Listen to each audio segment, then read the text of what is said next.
Okay, here we go. All right. Paul, you all set?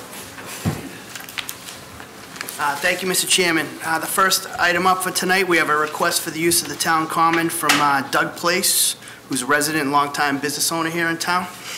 Would you like to come up and... Thank you.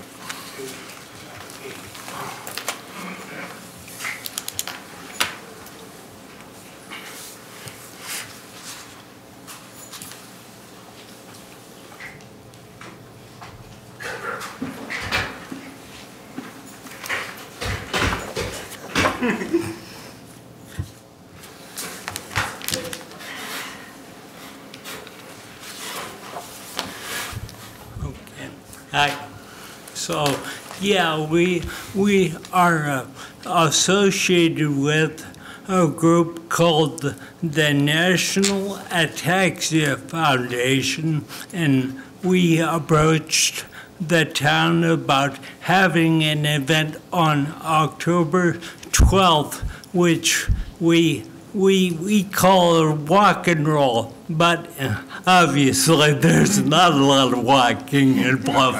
But so it just is basically to raise awareness for this condition. Can I answer any questions? Could you give us an idea, Doug, as to what's going to happen, who's going to be there? Oh, sure. It starts at 9 o'clock in the morning. We have registration from 9 until 10. Then at 10 o'clock, we have the walk and roll, as we call it. When I originally approached Betty, the perimeter of the common is the walk area, but from a practical point of view, we'll probably start at the gazebo and just do one of the little sections, about a quarter of a mile. After that, which takes about 15, 20 or half hour, then we have a couple of speakers that talk about what a tax is. This year, we're planning on having a group from Mass General Hospital, and they'll talk to us about 15 minutes or so. We also have, oh, by the way, I'm sorry. This is my co-leader, Donna Gorzella. So after, and we also approached the Burlington businesses to see if they might contribute something, and then we have baskets that people bid on, and we have a 50-50 raffle as well. And so it's a free event.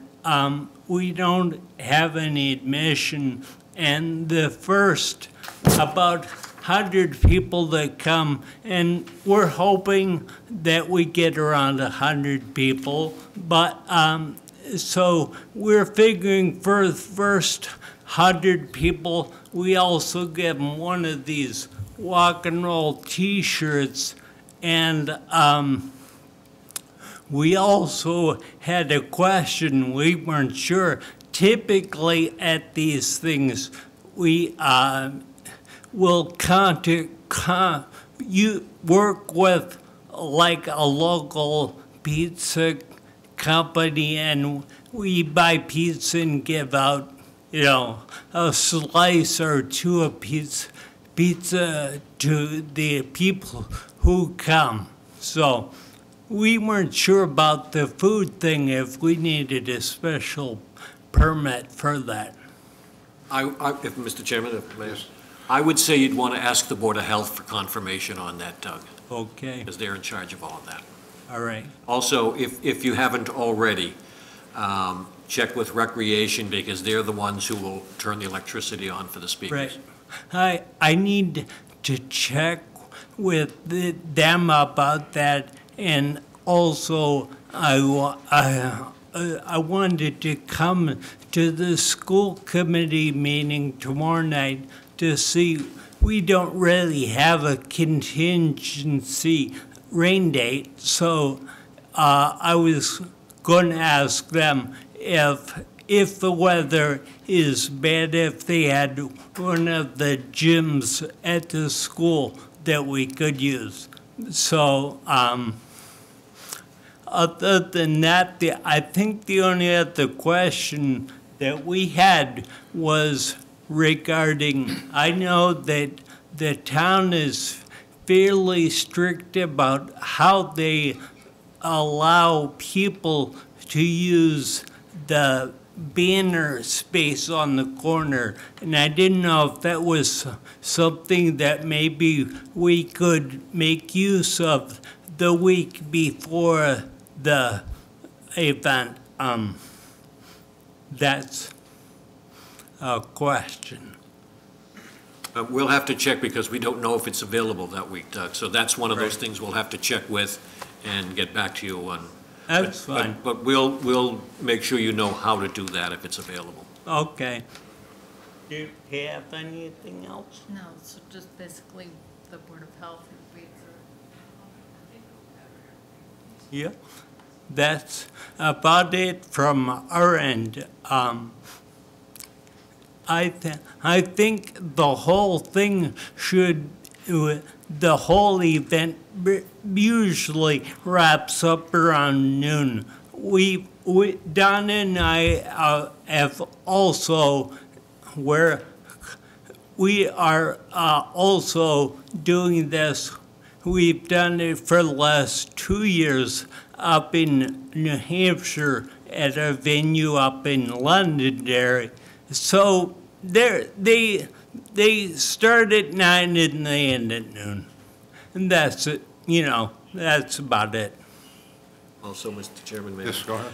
When you're up talking to the Board of Health, you should go into the Veterans Office, which also is the Disability Access Commission.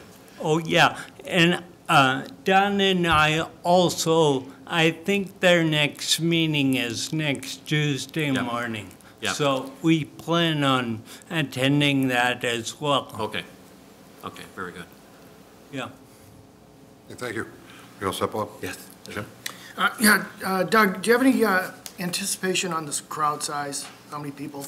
Well, as I said, it's kind of hard to anticipate, but we're hoping for 100 people. As many of you may know, I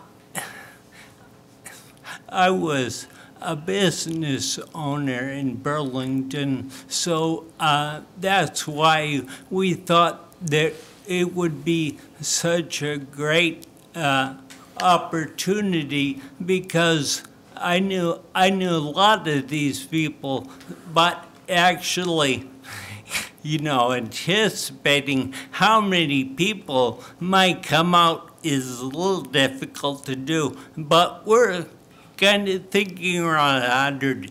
The only other thing that we had thought we might need is maybe, and I'm going to approach Wayne Strengths, but we thought we might need one porta potty. Oh, that was my next question, was if you have a decent-sized crowd for a 3-hour period, you need to make arrangements for trash removal and porta potties and whatnot. And well, as far as able-bodied people, we have a couple of groups that are going to help us. One being the Burlington Breakfast Rotary, which I'm a member, so they're going to help us. And there's also another group which we've worked before with in New Hampshire called the Ice Mates. And they're a group of, they're a precision skating team. So it's like 13 to 17 Yeah, years. they're girls about 13 to 17 years old, and we have about 10 of them. So I'm sure that we have sufficient people as far as cleanup is concerned. But we did think that we might need one porta potty there. Okay, and just one more question.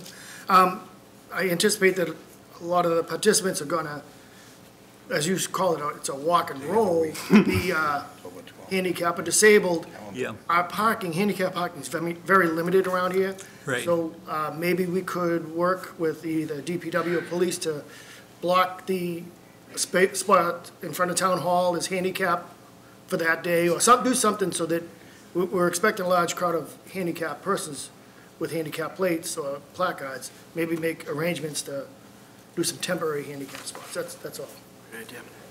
Great idea, Jim. Yep. That's it. Okay. Mike? No, sir, I'm fine, good. Mr. Priest? No questions. I'll just say that, I think it's great that you're putting this on, and 100 people or no, anyone who is diagnosed or misdiagnosed and has a rare disease, and, awareness is the biggest thing. And so anything that you can do, anything that we can do to help you raise awareness about ataxia, I think we're happy to help as long as all the logistics get squared away, so. We appreciate that. So I think, just to say what Nick said, I think it's a great idea that you're doing this, and I think all the logistics will work out. Jimmy, that was a great idea with the barricades up there. I do have a question for Donna. Did you get the dog up in Danvers? Did you? Ipswich. Yeah. Yeah. Great, So was Dr. great kennel, huh? Carter. They're really good up there, so. Yeah, those dogs impress the heck out of me. People don't understand what they're for, but when you lean on that dog, it doesn't go anywhere, you Yeah. know? But if you did lean on it, you could probably take him for a ride, you know? She's about a year old, year and a half? No, she's 6. Is she really? Oh, she looks great. Looks fantastic. When I tell them she's small. Yeah. We have a customer that comes in my place of business that has a Great Dane like that does the exact same thing. Just leans right against him, and he can't fall, and he Yeah. walks like that. So it's a great thing. This is going to be good for you people. I need a motion. Before you make your Oh, motion. I'm sorry, Betty. That's okay, fine. Doug and I have been working together, and it seems to have grown substantially, your plans. So what I'm going to do is meet up with you again, and we'll talk about the gazebo, the recreation, getting the police involved, things like that. So we're going to work a little bit more together. Okay. But I definitely recommend approving it, because that's working together on it. I will make the motion if you're looking for someone to do that, Mr. Chairman. Yes. That we approve the use of the common for the Walk for Ataxia Awareness for October 12th from approximately 9 to noon. Would they want it beforehand? Is that it? Yeah. 8 to 1, 7 to 2. Yeah, it's gonna be clean up and set up. From 12 to 1 is cleanup. Okay. That's my motion, Mr. Chairman. I'll second that. Okay. Motion by Bob, second by Jim. All those in favor? Aye. Against? None? So 5-0, Betty.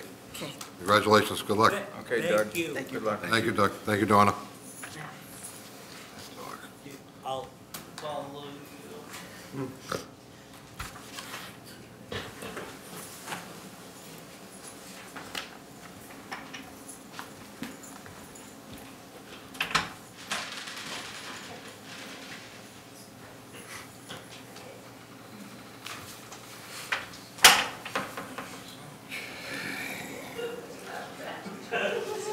Yeah, we're ready for the show. Hey, Ed. Thank you, Mr. Chairman. Tonight, we're very happy to have Chief Ken here with a presentation to our recently retired Ed Mackey. Chief? Before I turn it over to you, Mr. Chair, Ward Black, and turn it over to you, just say a couple things about Eddie.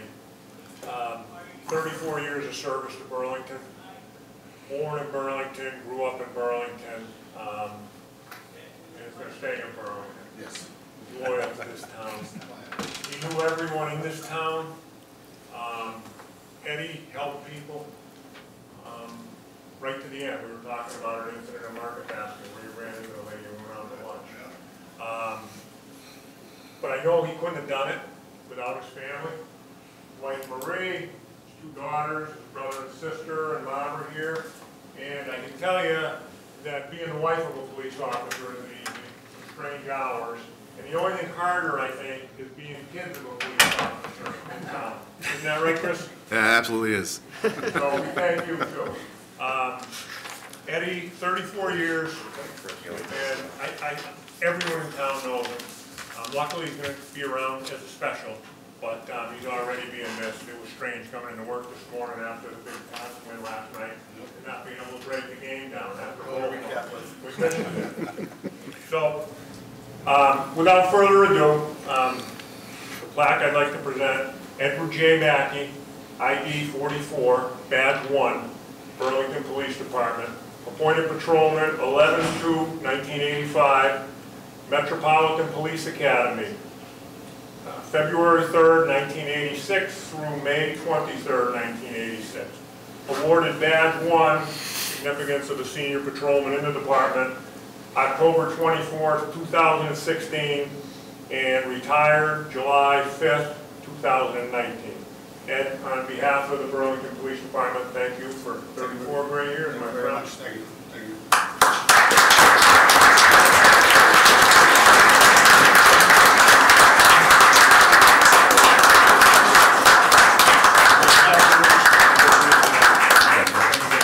Congratulations, Ed. Thank you very much. Congratulations. Thank you. Thank you. Thank you. Thank you very much.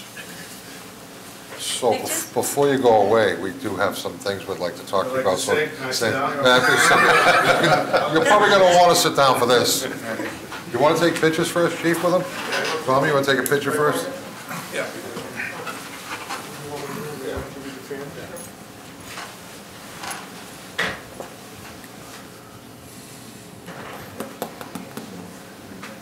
Come right up and take a picture. Tell your daughters.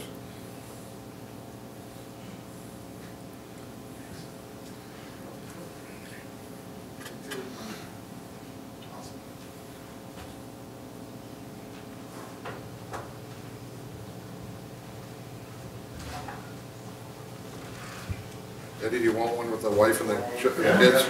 Chief, like it is, Chief. Whatever you guys want. Whatever you want.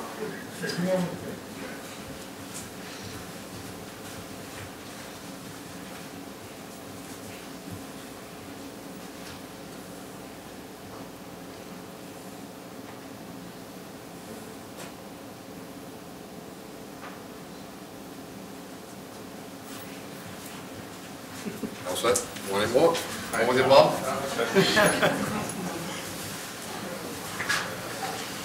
Okay, so before we get on there, Mr. Mackey, I think the board has a few things that we'd like to say, and I'm going to start with Jim. Seeing you've worked with him the longest and you know him better than the rest of us. Thank you, Mr. Chairman, but I honestly could go on hours and hours. Wait a minute. I know. All right, okay. So I won't, but what I'll say is it's been a pleasure working with Eddie for over 30 years together. But what I found very inspirational is in what I say about him. It's when they had a card going around for Eddie when he was leaving, it was very nice to see how a lot of the younger and newer officers kept referring to him as a role model, a role model, a role model. So Eddie, you did your time, but you've obviously brushed off onto the younger generation, so if they do good, good job. If they do bad, we're going to blame Eddie for it. You obviously were a role model to him because they mentioned it over and over again, so congratulations on your retirement. Thank you. We'll start down this end this time. Me? All right. Just you around. Yeah, right, yeah. You know, just, I've known you a long time. You know, you work with my dad, and, you know, I grew up knowing you and the guys, and, I have not a bad word to say about you or any police officer in this town. I commend you for your service, 34 years, for being a stalwart member of this community, for protecting us day in and day out. And that goes for everybody, but today we're here for you, being the son of a police officer, I know what goes into it, so thank you. Thank you. Yeah, thank you, Mr. Chairman. I've had the pleasure of knowing Ed for, well, certainly during my 30-year career at the fire department, but I also had the pleasure of knowing Ed on a social basis for equally as long. And I can tell you when we responded to a lot of calls together, it was always a pleasure to see Ed show up at these calls. He's always a true professional. And like I say, and I think Nick said, role model to others, as I know someone said that, anyhow, Chief perhaps said that. And I wish you well in your retirement, you and your family. I'm sure we'll continue to bump into each other socially in the future. So congratulations and on a wonderful career to the town. The town's been very, very well served by Officer Mackey for 34 years. Thank you, Ed. This is an excellent department, has been for 8-10 years now. I'll restrict it to under this chief, but a lot of you guys came up before he was here, so the roots were always there to have a great department. And one thing I need to say, Chief, is that nobody in the department looks as old as they really are. I don't know what's going on over the police department, but guys are retiring looking much too young. But having been there, I just want to say, retirement is everything it's cracked up to be. Thank you. All right, thank you. Ed, where do I start? So I've talked to your family out there a little while ago, and your sister was going to drag me to the side and tell me a couple stories. And someone said, no, no, no. And then there was a comment of, if you just get past the high school stages, then maybe you could say something on the other end. Plus your mom's here, and I really don't want to get into all that kind of stuff, which we could, because I talked to Mike about a couple of trips you guys went on, and I heard they were very entertaining and fun. But on a serious note, how do you say thanks? Someone did a great job in this town, well respected all the way around. No matter what call you went on, you're always level-headed, never out of line once in your career as a police officer. All we can really say is thank you. You're a role model to your family. You brought up two beautiful girls that never heard anything about them in town. They've always been respectful. Your wife sat at home and did what she had to do when she wasn't working. What can we really say? You did a wonderful job. Proud that you were here in Burlington, and I wish you all the best in your retirement. So thank you. All right. All right. Thank you. Thank you. All right. Paul, would you like to? I just want to add, I didn't have an opportunity to work with Ed for very long, but I did enjoy the short period of time, couple intense meetings. But I could tell just by everyone I talked to just has the utmost respect, and I haven't come across one person that hasn't just fallen all over themselves just to tell me what a great guy Ed was and how much he cared for the citizens and the way he went about his work on a daily basis. So I wish as you said earlier, I wish we had an opportunity to work together, much longer. But I do hope you enjoy your retirement. I will. Thank you very much, Paul. Eddie? Congratulations. Thank you. Thank you very much. One quick question. Could you see anything wrong last night? Did I see anything wrong? No. Okay. The Pakistan is not hurt. Eddie, thank you. Thanks, Thank you guys. very much. Thank you.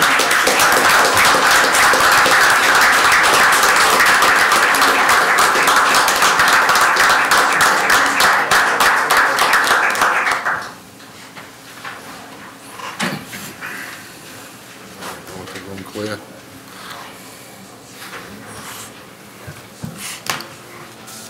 I'll just wait till they go out and I'll go from there.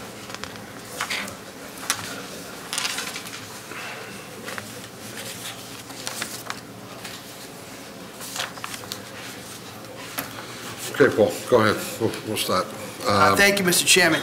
The next item up, we have an appointment in the Public Works Department within the Buildings and Cemeteries Division.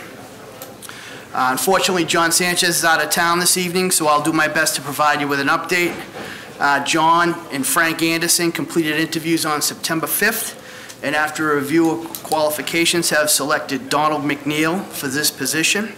Mr. Macneil has worked in our water division as a craftsman for over 16 years and has previous experience building homes as well as doing site work for residential and commercial properties.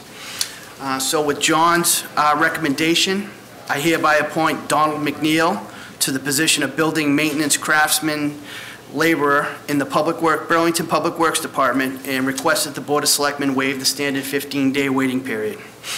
I'll make the motion on the 15 days. Motion by Bob, second by Jim. All those in favor? Aye. Opposed, against? 500. Thank you very much. I know Mr. Macneil is on vacation this week as well, so he's unable to join us. Great. Moving right along to 181. Thank you, Mr. Chairman. Next up, we have a reappointment to the Town Cultural Council to replace a term which expired in July 2019. So I hereby would like to appoint Sandra Cavino to the Burlington Cultural Council and request that the Board of Selectmen waive the standard 15-day waiting period. So moved. Second. Motion by Bob, second by Jim. All those in favor? Aye. Opposed, against? 500. Pass. Thank you. The next item, Mr. Chairman, is regarding trail access at the landlocked parcel. We have some residents who are interested in making improvements to a trail over in the landlocked forest. There's a picture in your backup of what they propose to do. This request has been reviewed by John Cayley in Conservation, and he recommended approval and stated that this will provide a more enjoyable walking experience for the public. I know Ms. Simon is here if she wants to speak on it.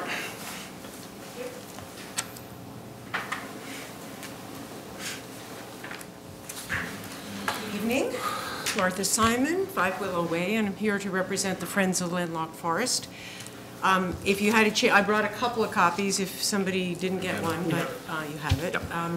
So this is a road that has been in Burlington since before any of us, the old Kendall Road Trail, which I believe used to go straight across and hit the Middlesex Turnpike around where Terrace Hall Avenue is. It still looks like an old cart road, but it does have these areas that get very wet in the spring and muddy, and people then go off trail and get into other parts of the woods and make it harder.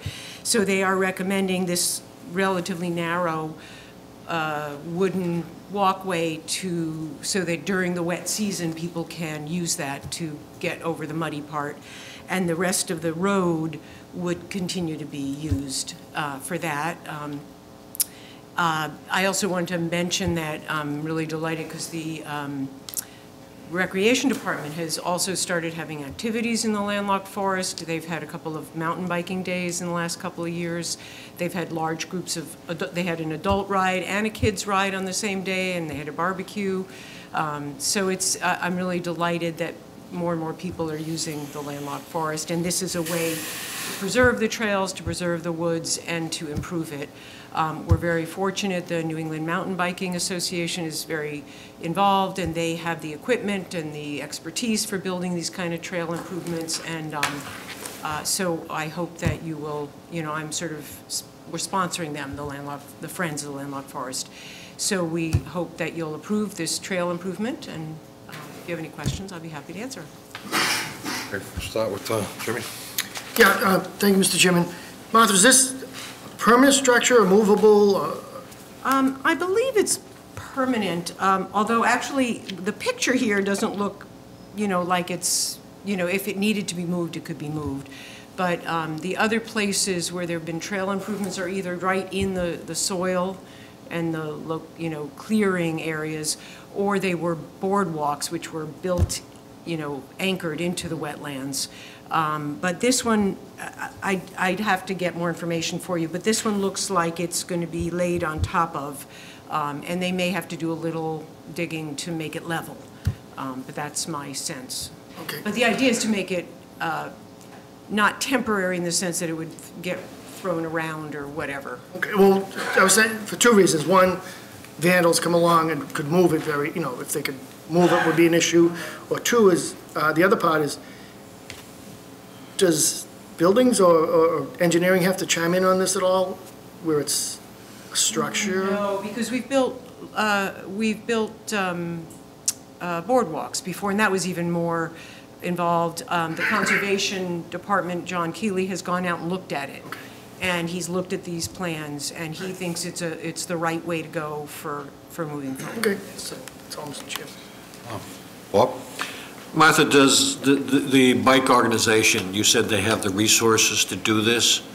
Do they have the resources to do it just a little bit better? I mean... What is your interest? Well, it's not really that wide, and I look at it as being somewhat dangerous, for one. Okay, I'm sorry, go ahead. No, that's all right. I was just going to say, having been on the Disability Access Commission, I'm kind of, I look at things that if someone is with a group and they're disabled, and the group wants to go over this, the disabled person may not be able to. And I throw that out there just, just so I've said it out loud. Yeah. It's a very good question, and most of the trails in the landlocked forest are not accessible to people with physical disabilities of any serious type. We did build a number of years ago what we call the Boy Scout Trail, because the Boy Scouts helped to build it, a trail that allowed people to go into the forest and really enjoy the forest without having to go up the big hill. It's not as steep. But all of the trails have rocks and tree roots and things in them. There is hilly, I mean, it's not a flat trail, even the one. The boardwalks are wider, and so if people get to the boardwalk, but to get to the boardwalks, you have to go down a big hill or up a big hill. And this area is not easily accessible for people with severe physical disabilities. However, I would be happy to talk to them about the reasoning. I think from the original email I got, and John Keeley saw it, and he went out there, it's my understanding that they didn't want to build a boardwalk over this area because it's only wet and muddy for part of the year.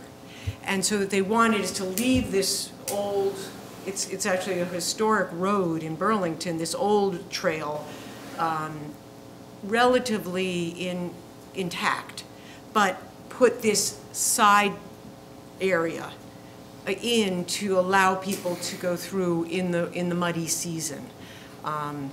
So I think making it wider would then interfere with using the regular trail, and also in the muddy season, I think someone who would not be able to use it might have difficulty even getting there.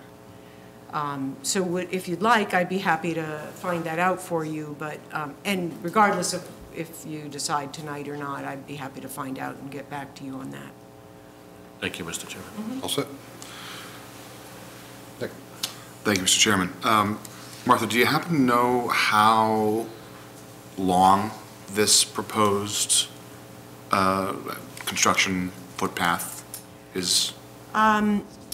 I don't have those numbers. From where he drew on the map, the blue, I think it's probably not longer than this room, and it could even be half the length of this room. I'm not completely sure. Okay, I'm just curious, really. Yeah, I mean, because if the Mountain Bike Association has the resources and funds to take care of this, then they're going to go out and do it. I think it's great that they're putting something, safe in place for people to traverse a muddy area in the springtime.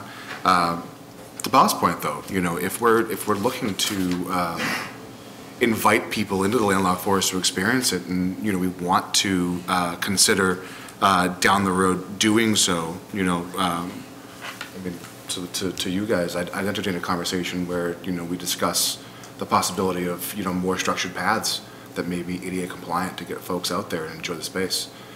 It's aside from this, it's just popped in my head. Okay, thank you. Mike? No, I'm fine with as proposed. Okay, great. Martha, you're never going to guess what I'm going to ask. When are they doing it?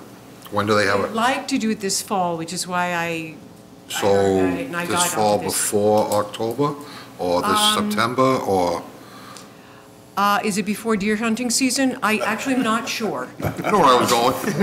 October 7th is opening day. October 7th, but this is actually an area with a wide trail. I'm not sure it would interfere. It's not so much the wide trail and what they want to do. I'm in favor of this. Yeah. Don't take this wrong. I'm definitely in favor of this. But once they start bringing in tools and they start bringing in hammers and saws and they got to cut up stuff and they're carrying stuff in, it disrupts everything in there.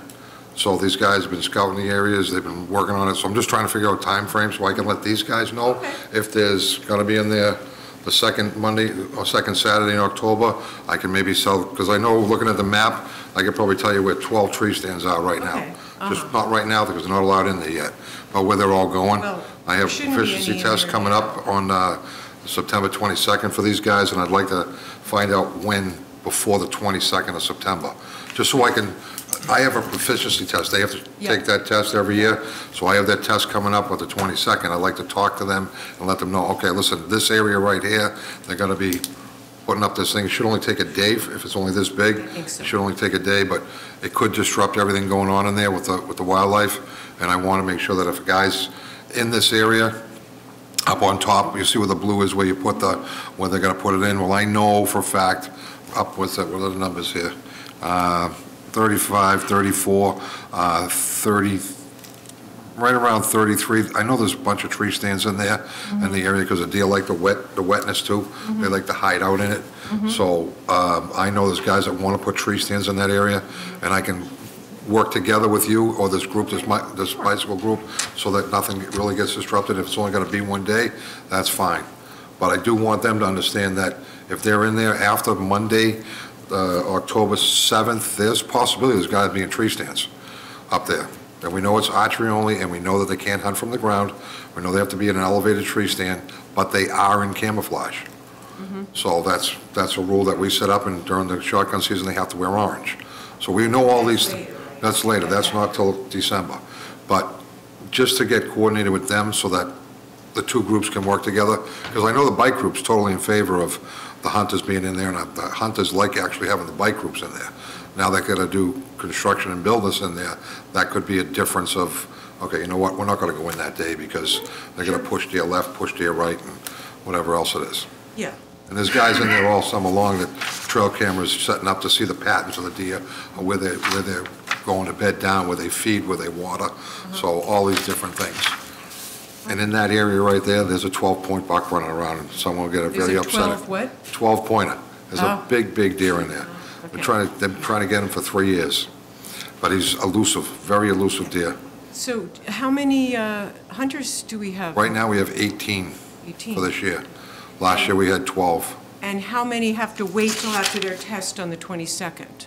If they all pass their test, they all get in. But so they wouldn't start hunting until? October 7th. No one can hunt till October 7th. Right, I understand that. But I thought you said there's a test on October 22nd for There's proficiency for the proficiency new. So are there some of them already past that? September proficiency? 22nd. September. September, Oh, okay, September 22nd, right? Right. Fantastic. Yeah, did I say something else? okay. Oh, I understand. okay. Okay. All right, yeah. And also, did you say they have tree stands up there? Not right now, they don't. Oh, okay, because that Right was. now, they're not allowed. Yeah. No, they have to until take them the down. season Yep, they have to starts. take them down. Good, And I okay. walk through and make sure they're all down. Sure, I will, so I'll get back to you on the date. They have, I'm pretty sure they picked a date already, but they didn't, I don't know what the date is. Right. And they were tentative because we didn't have, your. Well, the bottom line, Martha, is we both know how hard we worked with this program, and there's been no incidents for the past 5 years. Yeah. There's been nothing. No one's even said a word. I think there was one incident the first year, only because someone didn't know what was going on. But when the hunter showed him his badge and told him he was all set, everything worked out fine. So, and I don't want this to disrupt somebody going in there and all of a sudden they see a guy sitting in a tree stand with a bow and arrow, like, oh my God, there's a, like, relax, he's not gonna shoot you, calm down. And they know about the Yeah. hunting season too. Yeah. I think. Mr. Chairman, what is the end date on the hunting season? December 31st, Oh, it goes all the way to the end, okay. yeah. And you mentioned shotgun season, but There is no shotguns are shotgun. not No, allowed. I did mention shotgun season, but, so they can archery hunt from October 7th all the way through till the end of the season. but they have to abide by shotgun rules, which means they have to wear orange Okay. in the tree stand in the woods when they're going Until in. December 31st. Till December 31st, yes. But I just wanted to be sure for anyone listening, we do not have a shotgun season. No, you cannot use a shotgun. Because You cannot firearms discharge a firearm in the are town not of allowed in Burlington. Burlington, right? Okay, all right. And we both know how long we worked on this project Yes. for. Yeah. And I'm very happy that the project's going along Good, fine. I'm glad it's going well. Yeah. Okay, so if you could let me know, or I will. let Paul know, and he can get in Or- touch with me, and then I can get in touch with the guys on the 22nd of September for that test, and I'll let them know what's going on with that. Okay, All right? good. Great. I will get that Awesome. for you. Thank you. All right. Okay. Yep. So now we need an approval. If I could, Mr. Chairman, I'll make a motion that we approve the use of the landlocked parcel for the purpose of trail access improvement based on the information that we've been presented with. I'll second that. Motion by Bob, second by Jim. All those in favor? Aye. Opposed, against? 500 in favor. All right. Thank you very much. Thank you. Thank you, Martha. Okay.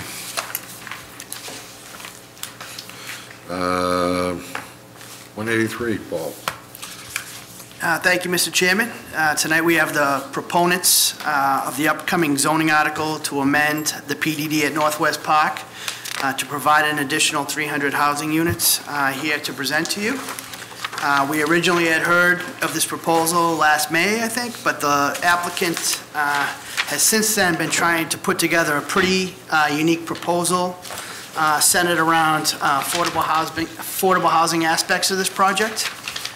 Thank you, Todd Fremont-Smith and Bob Buckley, here on behalf of the petitioners to present to you. Thank you, gentlemen. Thank you. Good evening, Mr. Chairman, members of the board. For the record, Robert Buckley, Raymond Brossing. To my left, Todd Fremont-Smith from the Nordblum Companies. I think I'll start by giving a brief history of how we got here and why we're here. A few years ago, the town of Burlington, I thought, did a very creative thing, was preemptive with respect to the project off of 3A and Corporate Center, and did a friendly 40B, which created 270 units of housing that the town will be able to count all 270 units towards their what is called SHI, Subsidized Housing Inventory, which allows the town to essentially protect itself from an unfriendly 40B going forward. What's the significance of that? The significance of that is that next year when they set the, reset the 10% guidelines, you're protected. So you are in the catbird seat, you set the criteria, you're in control.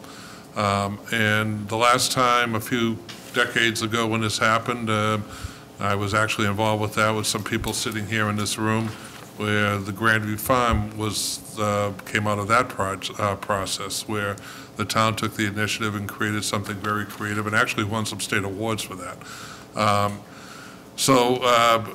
Over the last probably 5 or 6 years, when we were executing the PDD at Northwest Park, a number of the businesses have been focusing on the housing component. And interestingly, when we did the PDD, which, by the way, was 2007, right?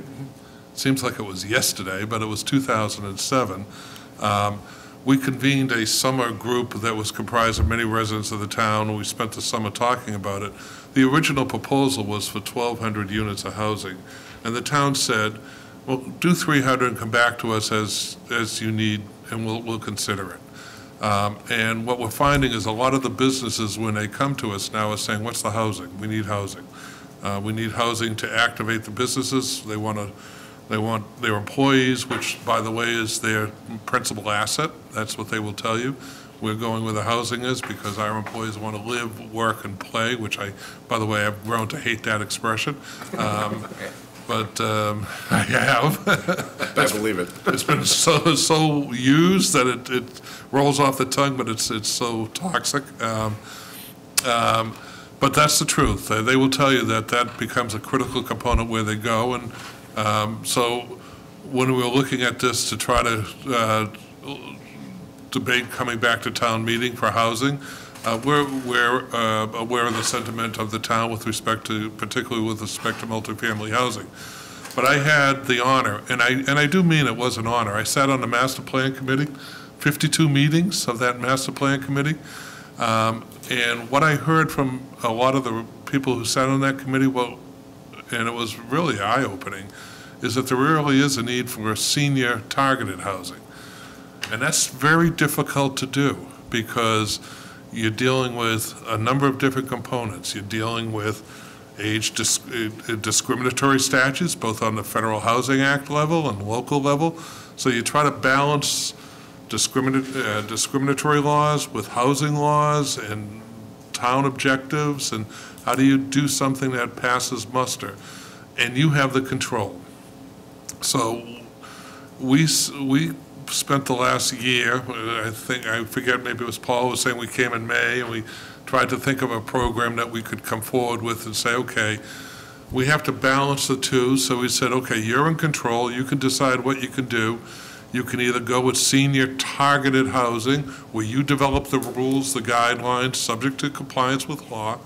We'll give you the resources to have someone work with you to do it in a proper manner, so you're always in compliance with law, the consultants, the lawyers, et cetera, so that you'll always stay in compliance. And if you decide at any time you want to flip and do subsidized housing the traditional manner, you have that right. You're in control. So it's basically a very simple process. You authorize 300 units additional. There'll be a housing restriction agreement, very similar to what you have when you do any other housing restriction agreement for affordable housing. It's in perpetuity, except this one is under your control, very similar to what Grandview is, which is under your control, the town's control, which will set the parameters, what the qualifications are, and what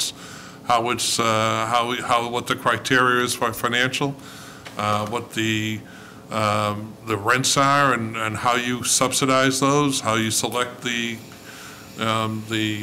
various components of it, and it's an ongoing process. I think it's very creative. It's not going to happen overnight. If we were to start tomorrow, if this were to pass town meeting, by the time you get the Attorney General's approval and you start building, you're probably talking 18 to 24 months out. But you have to start somewhere. But it does address, and I think someone either at the land use, a bylaw review, zoning bylaw, I've got to stop saying bylaw, zoning bylaw review, it's an option. And you need as many options as you can get. Because I do think there's something socially wrong when someone who's spent their adult life living in a community who decides to sell their house and cannot stay in their community because they disqualify themselves from being able to afford to stay in their community. Right now, they're forced to move a great distance from their community if they can't afford to live here.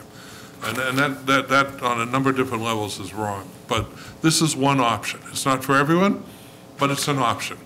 And there are a lot of issues that will have to be worked out, and we've suggested that the town put together a committee to work those issues out. We don't get to build it until those issues are worked out, but it is a start in the right direction. But you have to start somewhere. I've heard a number of people say, well, there's not a demand for it. I would beg to differ. I do think there's a demand for it because this is a unique program, because this differs from any other affordable housing program. I would submit that the project that is being developed by Davis Company is not attractive to seniors. One, because it's not right in the middle of amenities where you can take an elevator down and walk out and go to a grocery store or go to a restaurant or walk on and do your shopping or go to the mall or get public transportation at your doorstep. It's a different option. And it's only 42 units, so one has to focus on that. Well, it's 39 units. But we're talking with various groups. The planning board has told us they would like us to go up to 42. Sorry. It's okay. Usually I do all the talking, so this is great. So I'm Todd Fremont-Smith. I'm with Nordblom Company. I think I know many of you.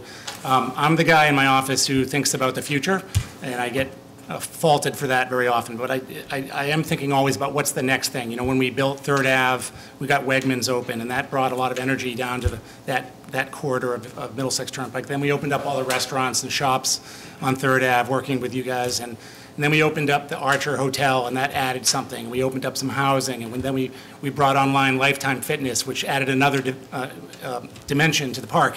And the park's doing really well. I mean, the park's 100% full. We've got about 45 development parcels out there in Northwest Park. We have 2 housing buildings currently. We are asking, the punchline is we're asking to build 2 more buildings. The latest one we opened up was the Huntington. It's a very, very pretty 4-story building, over structured parking, elevator building, flat units. It's very age appropriate for, and we're saying seniors, but in talking to Marge McDonald, the need seems to be, and I would agree with this intuitively, you know, 60 plus, empty nesters really. I think if my parents are 85 years old and they live in their house in Melrose, and my mother said to me recently, you know, we didn't move soon enough. We left it too long, and then they got in a place where they just didn't want to move. But there are a lot of people. By the way, under the Federal Housing Act, 62 is the magic. All right, 62. So when you know your kids have gone to college, you're tired of shoveling snow, and we are going to have an open house next week for all the town meeting members and board members. I think it's Wednesday night, where I encourage you to come see the product. It's the kind of thing where any of us would be happy to live. And as Bob said, it's right across from Wegmans.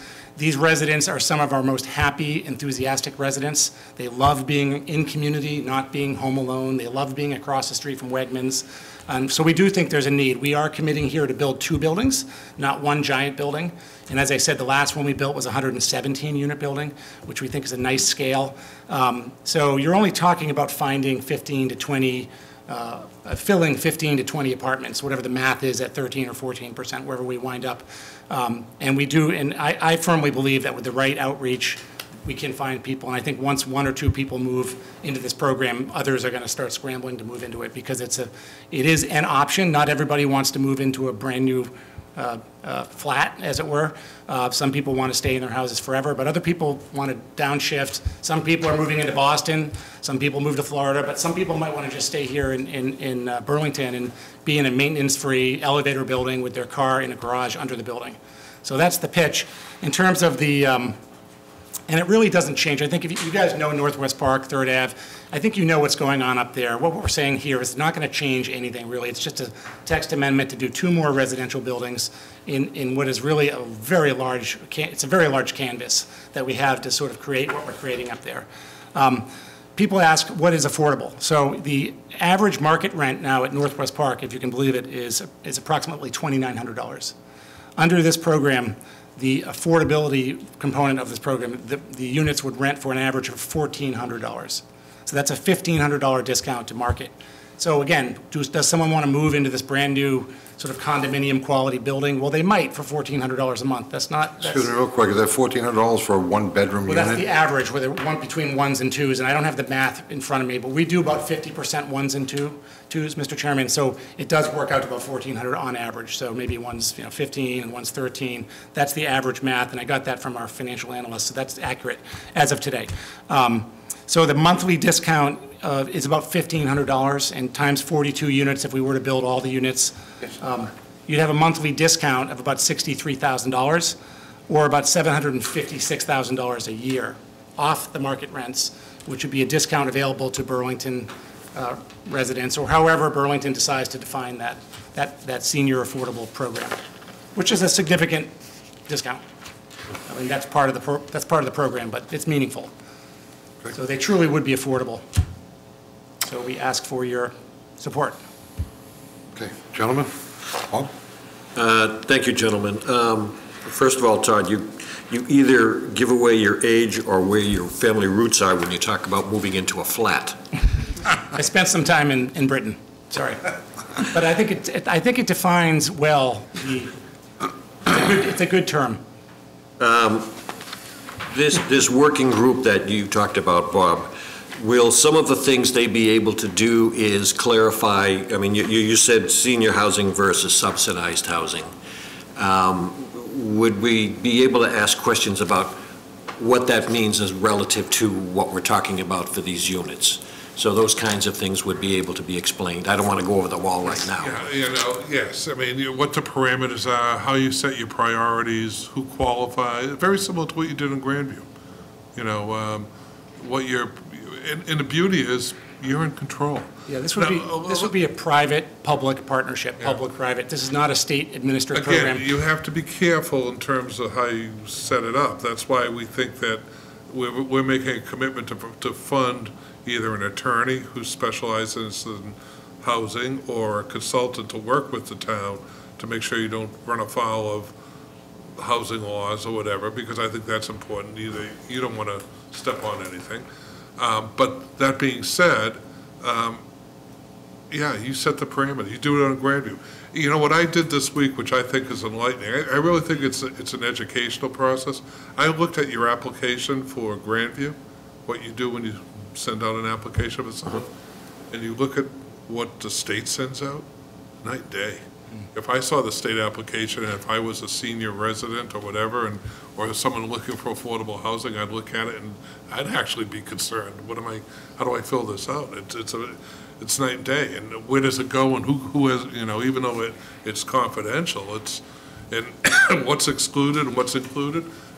One of the meetings, someone made a very good point, that if you have a 401k under the state, that counts against you. But on housing. But if you can exclude some of your equity on your house. How does that make sense? I mean, if you have a pension, if you have a pension, it doesn't count against you on the state, but if you have a 401k, it does. Really? Yeah, that makes no sense to me. And I look at that and I say, what? So that knocks you out of the gate right away from, right. But nonetheless. Thank you. Thank you, Mr. Chairman. Go ahead. Yes, Jeremy. Thank you, Mr. Chairman. Unless I'm missing it, where would these buildings be physically located? That's yet to be determined. I mean, it could be. We have to work through the planning board to figure that out. I mean, as I said, the park is full. We do have some tenants that are outgrowing their buildings. We have some buildings that are outgrowing the clock. They're old buildings that need to come down. And so depending on what zoning we have available, I can go to a meeting and advocate, let's build residential here or office. So one of the sites, I don't want to get, we like the sites in and around 3rd Ave, the sites that are walkable to 3rd Ave. Because these residents do come down at night, they do go to restaurants, and they do go to Wegmans. So we don't want them to be too far away, and that's what we've discussed with the planning board. Really needs to be within a 5-minute walk of 3rd Ave. So it would be a redevelopment of an old building, not a development Correct. on that land next to Lifetime Fitness or anything like that? I don't know where it's going to go yet, because I can't even have those conversations with my team.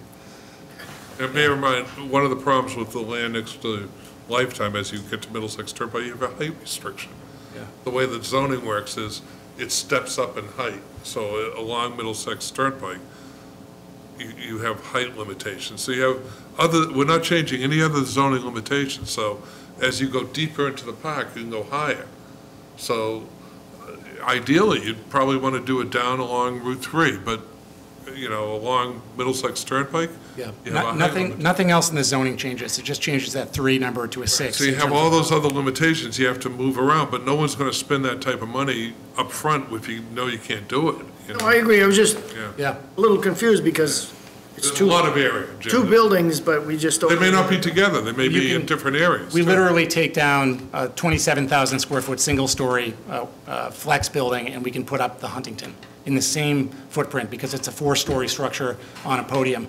And the taxes, if you care about taxes, which I'm sure you do, on a situation like that, go from about $70,000 to about $370,000. So it's a significant bump in real estate taxes as well for these projects. As they're brand new, they're much larger, they're just worth more. Just one quick question. Yes. The garage parking under the building. Yes. Would that be street level, or do you plan on going down? Depends on the topography. Typically, it's a podium situation. We typically don't put it underground, but it's at, if you come next week, I'll show you, but it's covered, it's weather protected, and it's under the residential structure, which just elevates the residences up a few feet, so they're not looking out at parked cars. Yeah, I've been in the buildings already, but I'll Makes a very nice massing typology for residential. Michael? Oh, thank you, Mr. Chairman. Gentlemen, good to see you again. For the board's information, I sat in on more detailed PowerPoint presentation on this just a week ago. Actually, Nick was there for a portion of it as well. This is a zoning warrant article. Board of Selectmen typically don't involve themselves in zoning issues. You don't have to. Okay, that's what I'm saying. We just felt that we're trying to be transparent in case you get confronted. The worst thing that, my practice over the years, the worst thing that can happen to me is someone confronts you as you're pushing your car down on Wegmans, saying, Mike, what's going on here? And you say, I have no idea. You look bad, and then you yell at me. So. Right.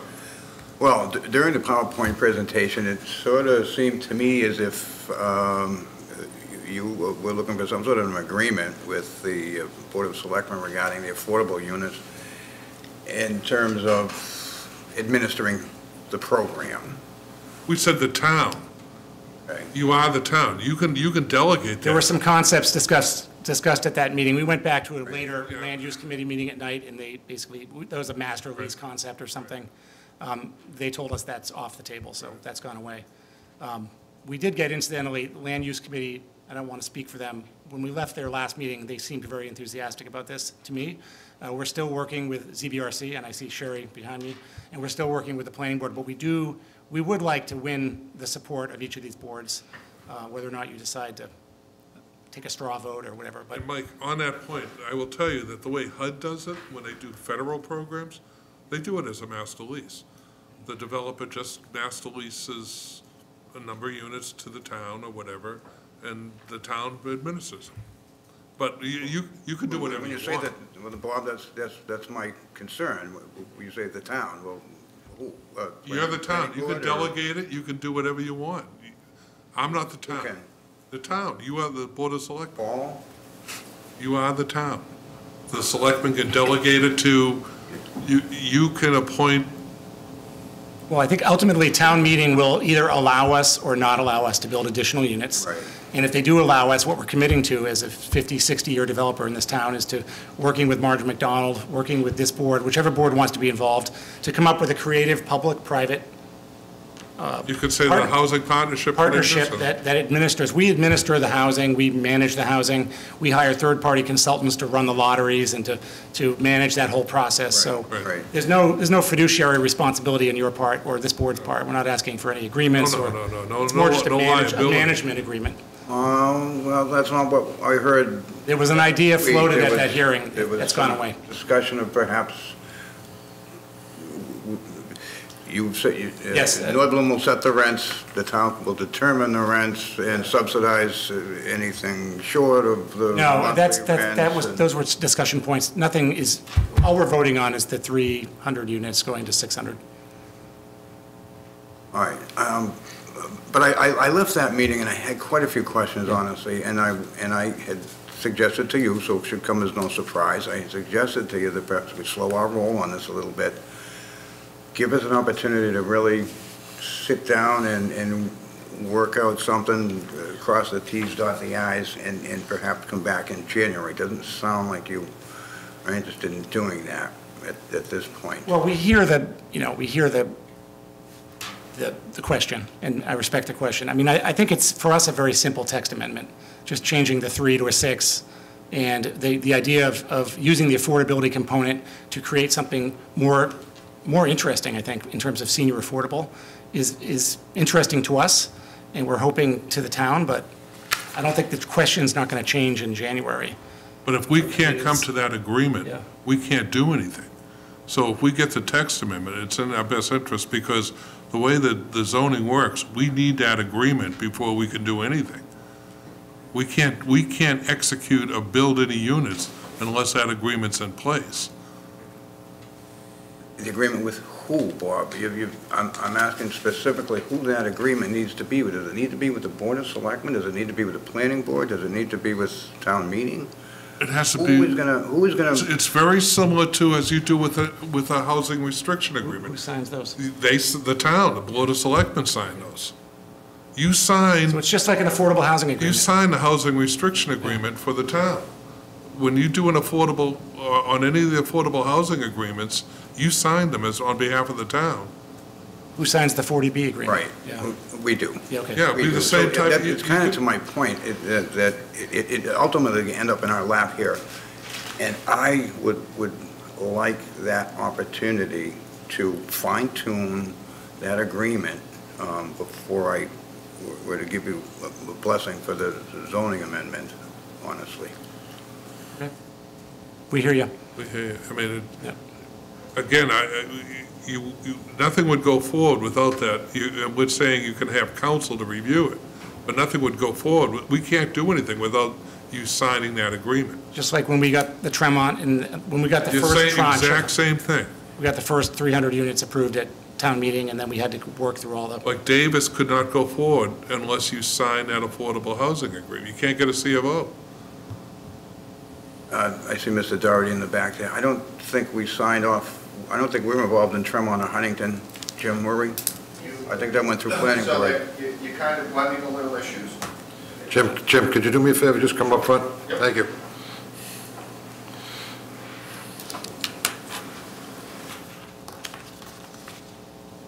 So, you're both correct. So, basically, for the ones you signed for Tremont, Huntington, those are based on inclusionary zoning. That means by right, they can go in and do that, okay? The reason you had to sign off on Corporate Drive, similar to basically what you're getting at, if I could digress for one moment. We're talking here that putting the chicken before the egg, or the egg before the chicken, is really what you're talking about. If this zoning is changed at town meeting, they go to inclusionary zoning. You get the 10% for 300 units, okay? If the zoning has to be changed, you negotiate your deal in advance, you have leverage. I'm not giving anything away, they know that, they're intelligent people, okay? So what you're trading off by town meeting going in and voting this is you're trading off 15% of the units, number one, okay? Because you're going to get 10% versus 25%, okay? Unless they mentioned the other day 13%, now maybe 14%. Now, I'll just say this, okay? There could be some benefit to come down from 25% if you can create the type of model, which Mike's mentioned it, Paul's mentioned it, I think anybody in the room, Sherry was in, I think everybody thinks is kind of novel because it tries to address residents of this community. But by giving up that leverage, you're basically sealing your fate in terms of the percentage, and then as to whether you can do those other two things, you know, it's a crapshoot.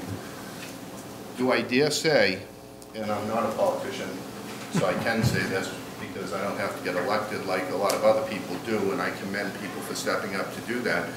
But the fact of the matter is this, I don't think anyone, and I'm saying this as an appointed official that can be fired tomorrow, but I'll say it, okay? I don't think anyone came away from that whole Sears issue with liquor licenses, redevelopment, and all of that, having things left to be dealt with afterwards. We all know where that is. I am at a total loss, to be honest with you, why a couple of months here is going to make such a big deal. I think, Jimmy, to your point, site-specific, I mean, come on, we must have some idea where these things are going. You know, the potential give-up, I mentioned just the 15-unit difference there. Forget about the fact that if something happens, we're only at 13% of the 10%, okay, for inclusionary zoning. Now, if something happens, we've got 270 units coming online up there, potentially 300 there. A lot of things could change, so we don't have a big buffer, okay, there. We have a couple of percentage points. So the other thing is what gave us that is not the 67 units or the 25% on Corporate Drive. What gave us that is you got 270 units because as a friendly 40B, still having 270 units, we'd still be friends, we're going to be friends either way, okay, is the fact of the matter is you count all of those to your affordable housing. It's phenomenal. I mean, you guys are all intelligent people, women, and everybody listen. These numbers are easy numbers to get at. I just think they're going to come out with a better project. I think the town's gonna come out with a better project. I think it could give more specificity to what's going on. And, I mean, that's all really I have to say on it. I commend them, and I think everybody did, that we all want to see that project down there successful. But the one thing I would say is that if you look at the little pie chart, I think on the second or third page on there, it's like 22% is kind of the existing stuff that hasn't been redeveloped. Then you've got 11% retail. Then you've got 4% residential, 1% hotel, and 1% lifestyle, okay? Well, you put another 300 units, you're basically another 4% if you took that other number, right? So you're almost up to 50%, you know, residential, if you will, including the hotel and basically a country club, okay? So, which are good uses, right? And you got 50% retail. So at this point, that would almost suggest, once these are done, that's pretty much an even split between there. I don't want to get into that because, you know, I think the project in general, and I think over the next decades, it's going to continue to expand. But I would just caution you on this one here, let's spend a little time. Keep in mind, we haven't even talked about, for the zoning change up there, in the 270 units, in the 25% units, they also gave us $600,000. And they've committed to helping us redo the affordable house up on, with labor, on 117 South Bedford. So I would just caution you to use your, you know, your influence, if you will, and hopefully collaboration with the other boards and with these proponents to just agree, let's put this off, let's not drag it out, but let's get, you know, stakeholders in there and let's hash out the details first. Thank you, Jim. Thank you very much. Mike, still? No, I'm sorry. No, I'm all set, thank you. Thank you, Mr. Chairman. Mr. Buckley,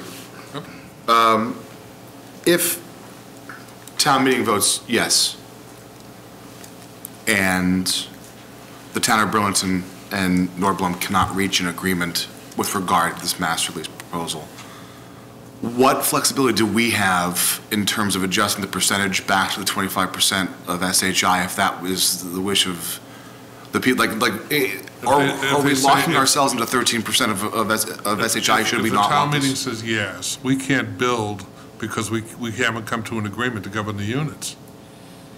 Okay, so if the town says yes, you can't do anything until there's an agreement reached, and that agreement can be anything. It can be the master lease, it can be the 25%, it can be... No, the units, the percentage is set forth in the zoning amendment. It'd be a 13 or 14 or 15, whatever the number is. But that's, we have to come to an agreement for those units, for occupancy. I don't know where the 25% affordable is a singularity of a 40B. Right. A 40B. Right.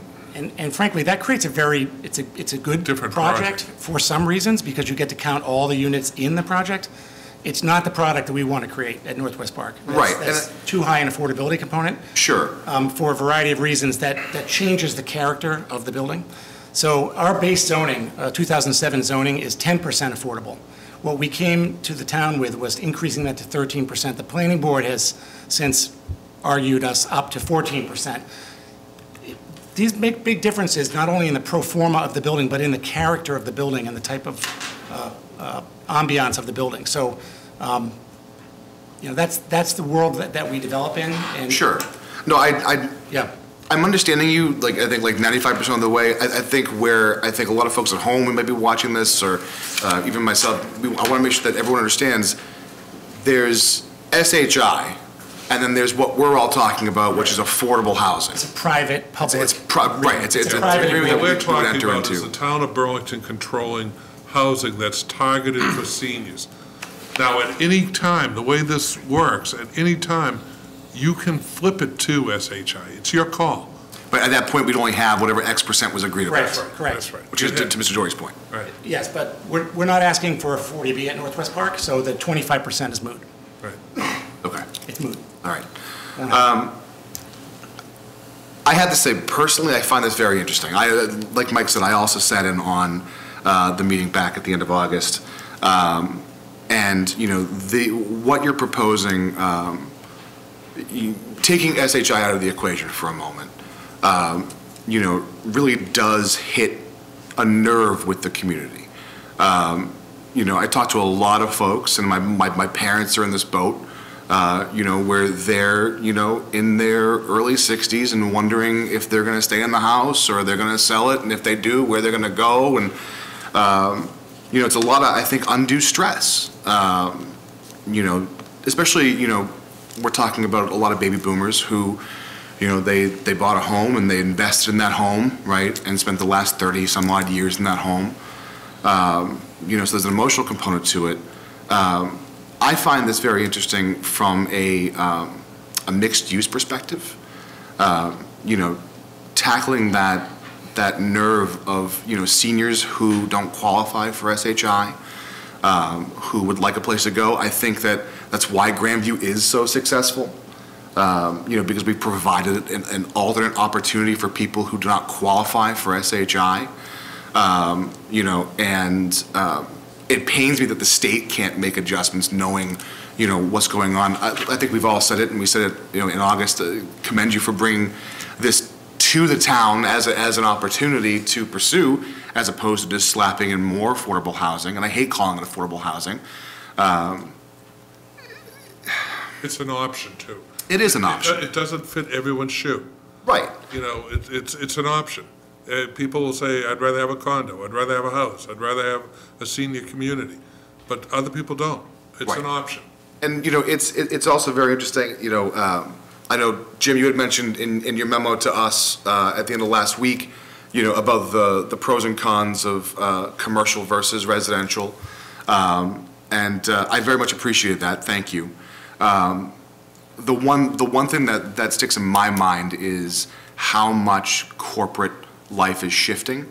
I don't know exactly how much vacant commercial space we have here in town. I know that we do have vacant office space. And I would have to imagine, given the way that companies are allowing work from home and remote work. I mean, the company that I was last at, there were 15 people who worked remote. They just never came into the office at home. If that continues to happen,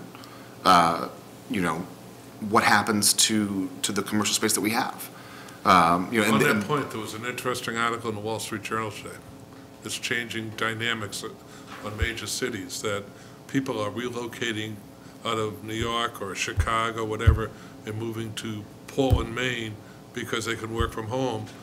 But those cities aren't getting the benefit of commercial development or tax base because they're working from their bedroom or their home office. So right. All sorts of things are happening. The dynamics are becoming very interesting. It's a very big shift. Yeah. This is also a unique opportunity for us to increase housing stock, real housing stock. That's another good point. There's our forefathers have done a commendable job in keeping residential, and commercial. And that affords people to still live in a very suburban community without tons of businesses popping up in neighborhoods and whatnot, for folks who want that, but it also limits us on housing stock, single-family housing stock anyways. It's very appealing in the sense that I think that we can continue to provide for our own. One thing that I had, and I guess, it would have to be, discussed at town meeting, and I know it was brought up at the meeting that we were all at a week or so ago, is that here it says that it would be, targeted to senior residents. And I know that we had talked about if for some reason we couldn't fill all X number of units with seniors, that we'd be able to adjust the criteria to, say, people who are, young families or, people who are making entry-level salary who are looking for a way into the community. And this goes back to a conversation I feel like that we had maybe back in May around, allowing people to enter the community at a certain point in their lives and grow with the community so that, they come in at 25 and, they stay with us because by 35 they now have enough funds to purchase a home and stay in the town. And now we begin to rotate people through the entire life cycle and stay within the community. And again, like for me, this comes back to providing for the community, right? Is that if town meeting feels like we are doing that, then, then I think we're doing the right thing. There are a lot of questions I think that we all have in terms of what comes first, the chicken or the egg, as it was so put. But if that can be determined, if one thing can't happen without the other, then, I leave that to town meeting to say, yes, we support this. We don't want to put this board in a strange position. We're going straight to town meeting to ask the question. We understand that's where the legislative authority rests. Sure, and I mean, I appreciate you coming before us as a courtesy, knowing that the town and us as the executive board of the town would have to administer this in some fashion, Mike, to your point.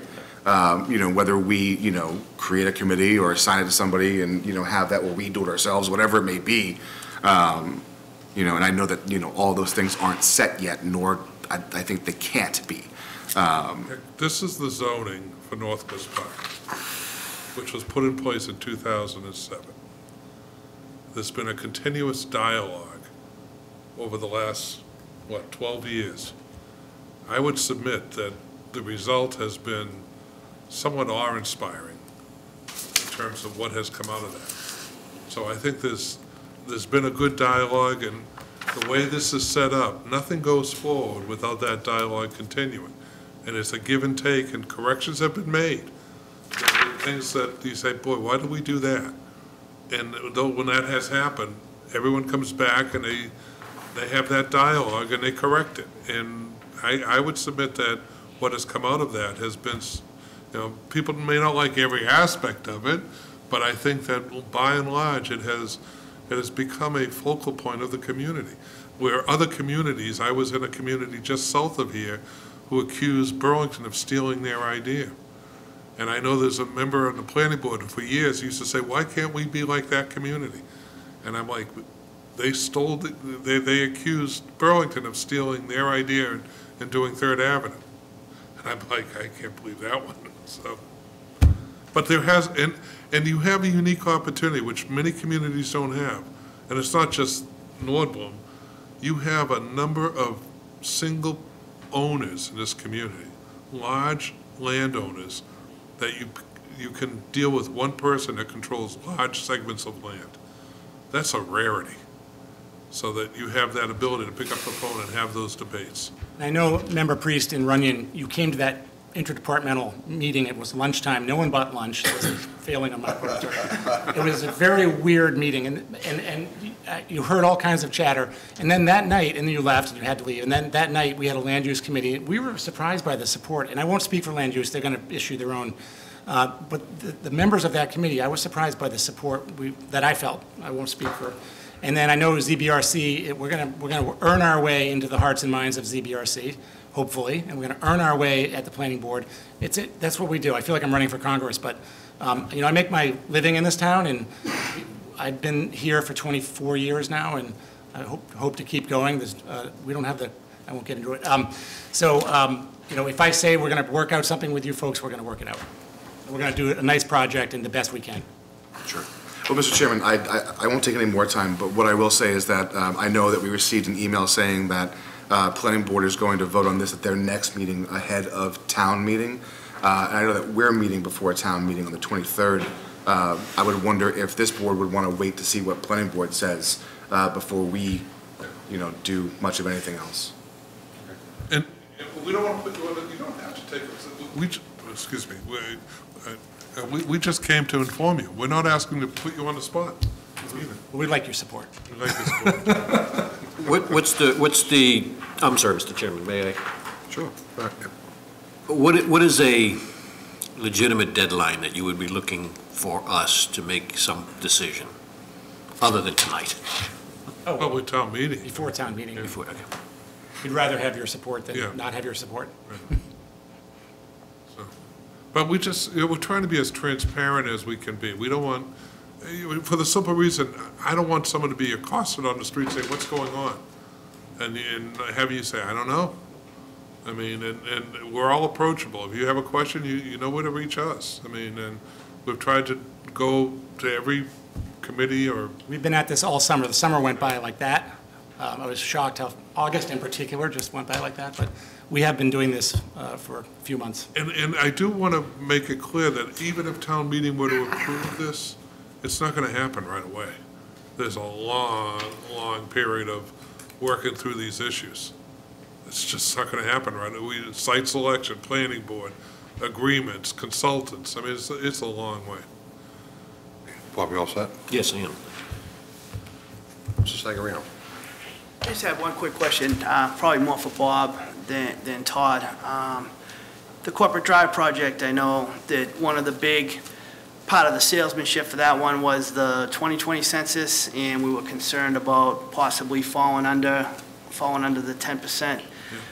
With adding these additional units, do you feel that that's going to jeopardize us in that way, or is it just only going to hurt us in the 2030 census? I think that, I know the planning sort of board understand staff that. has put together tables, I'm not going to speak for them, but even if this were to go through and at lower numbers, if this were to go through, I'd speak to the staff. I think that doing nothing on the, staying at the 10%, which the zoning requires, I still think you'd be at the 12% or something. That doing Corporate Drive, because of your inclusionary zoning provisions in your traditional zoning, not your PDD, but your underlying zoning, and now you have inclusionary zoning on any multifamily defined as 4 or more units, you'd have to do almost 3,000 housing units to be in trouble. So the planning board staff has those numbers, and I'll make sure they send them over. Yeah.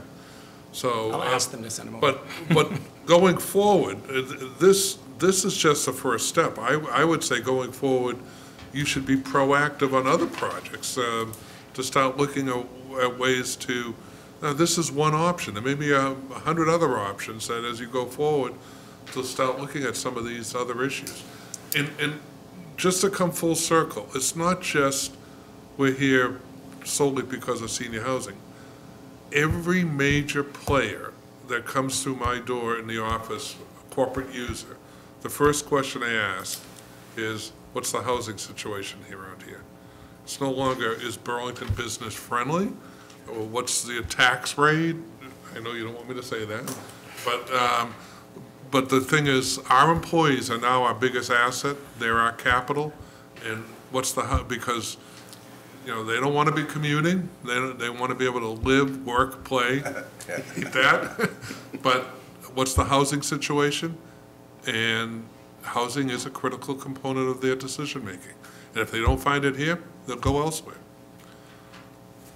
It's just the reality, because they will. And every community is trying to do it. So, and when you look at the lease up, that's what you should focus on. How quickly these places lease up. They're months ahead of what they project. When they go to their lenders and they say, okay, it will take 8 months to lease this up. Yeah, they lease up very, very rapidly. And again, it's in the material, but something like 43% of all the residents at Northwest Park work in Burlington, which is a really high number for a building like that. Is everybody all set? Is everybody done? I'm done. Thank you for your time. My turn. Okay. So, Jim, I want to thank you for that information you gave me. It was wonderful, and you were spot on with your numbers with the graph and the diagram. I was watching that. So there's a few things I agree with a little bit of everybody on this board. I can't say that the park is doing quite well. I'm glad that's doing well for us as a town and for yourself. It's great tax revenue. I think that there's a lot that needs to be talked about this project. I don't think I'm ready to vote on it tonight personally. I think I agree with Nick. I'd like to wait to hear from the planning board. I also agree with Mike on the fact that I'd like to there's a lot of questions that we all have, I think, that need to be answered, and I don't think we have enough time to do it in one night. So my thought would be, let's hold this off till the meeting before town meeting and see what we can get answered. Maybe we can put a small committee together. Maybe you two have already started on it. Maybe you can keep going, or we'll put that together after this meeting. Try to do that. That's just my thought on it. There's a million questions from Jim on the taxes part of it. You mentioned taxes on the housing. We tear down the buildings and going from 150,000 to 300,000, whatever the numbers were. So I'd like to know what those numbers roughly could be coming into town. I don't think anybody's against the project.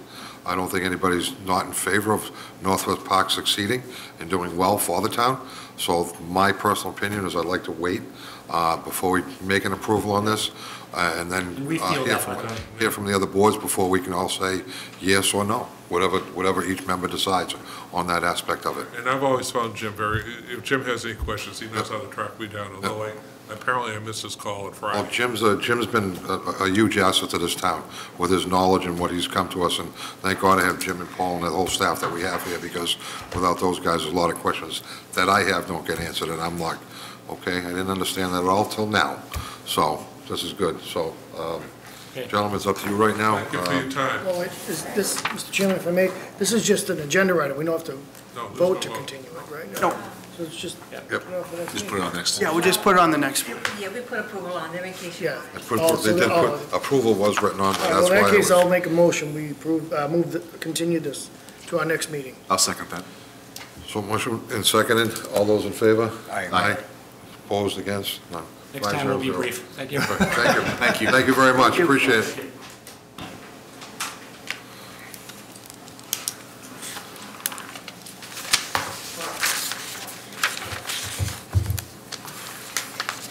Okay.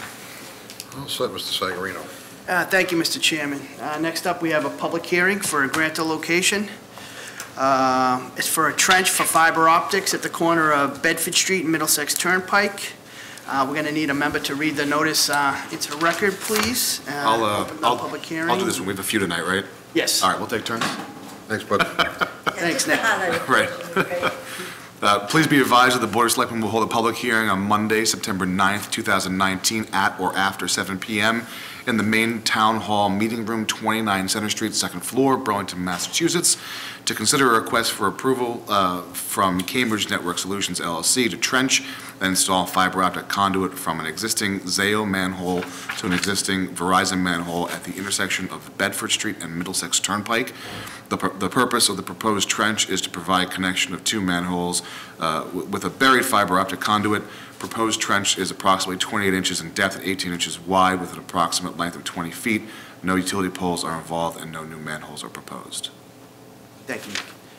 I just have one more comment, Mr. Chairman. I spoke to Tom Hayes in engineering, and they have no issues with this proposal, so.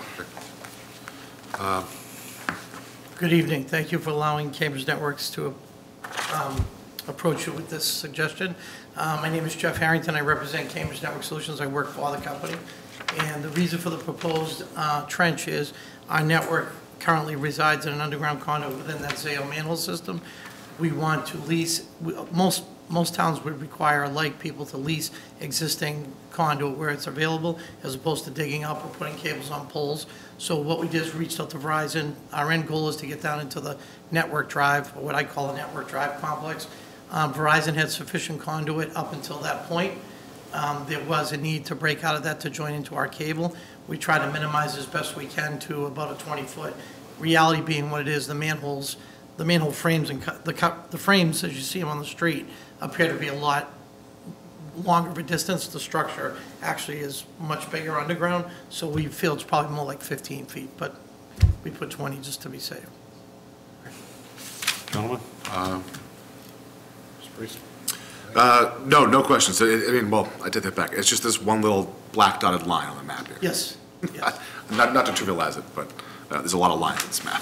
It's tough. There is, I mean, it's obviously a busy intersection. What we did is we made it such a point where we're not crossing, any utility we do cross, we want to cross it just once at sort of a 90-degree angle, as opposed to sort of staggering out in case there's an access. And then we have to maintain, by law, 12-inch separation so that people can have access to work around it. With the nature of it being fiber optics, there's generally slack built into that cable.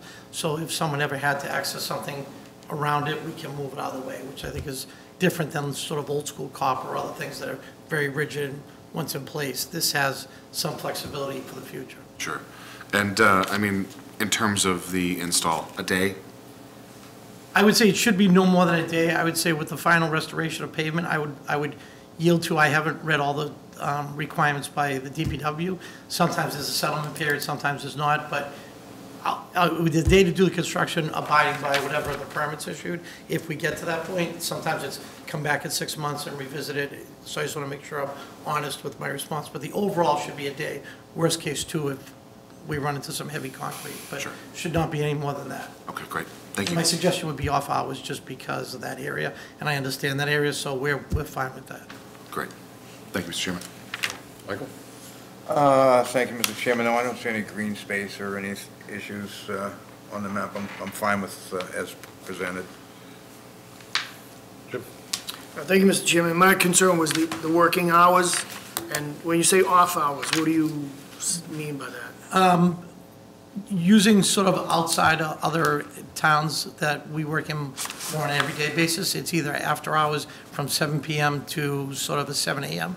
I believe that area, if I remember correctly, doesn't have a lot of residents within that area, and 7 PM, usually in that sort of area, a lot of those restaurants, because I've actually worked on Crosby Drive in the past, or we can entertain a Saturday if that's more fitting. I do know the mall's down the street, so I would envision there'd probably still some traffic on Saturday, especially access to Route 3. So we're happy to do it at nighttime. That way, you know, if we start at 7 PM, we'll have Burlington Police there. I envision it not being as disruptive. We'll still allow vehicles to flow through. We have a traffic management plan, but the idea would be it'd probably be less of a issue than trying to sit up during the day at 2 in the afternoon. Okay, that was my secondary concern because that's a major route to Leahy Hospital. So I just wanted to make sure that the ambulances had access and everything. Yes, everything, my whole world revolves with, as traffic, as we all talked about, even with you just, the article that you were just discussing, we have to keep vehicle travel lanes open. So we're very used to that. If it's staggered, we'll make sure we have 2 Burlington police, and then my experience has been doing this since right out of school. The police will come and let us know if we need additional resources normally, if it becomes an issue. But given that area and like I said, knowing what's around there, I know the mobile gas station's pretty busy. My thought would be we start 7, 8 o'clock at night. I don't think we'll impact anything. You know, we should have no reason to keep traffic moving in both directions. I'm okay with that late start. Paul? No, as a matter of fact, he answered a couple of my questions without me having to ask him, so thank you. I appreciate it. Paul? I just want to remind you, Mr. Chairman, public hearing, so if you could ask if there's anybody who came here to speak on this topic before you close the hearing. Yep, thank you. Before I get into the public hearing, I have a question.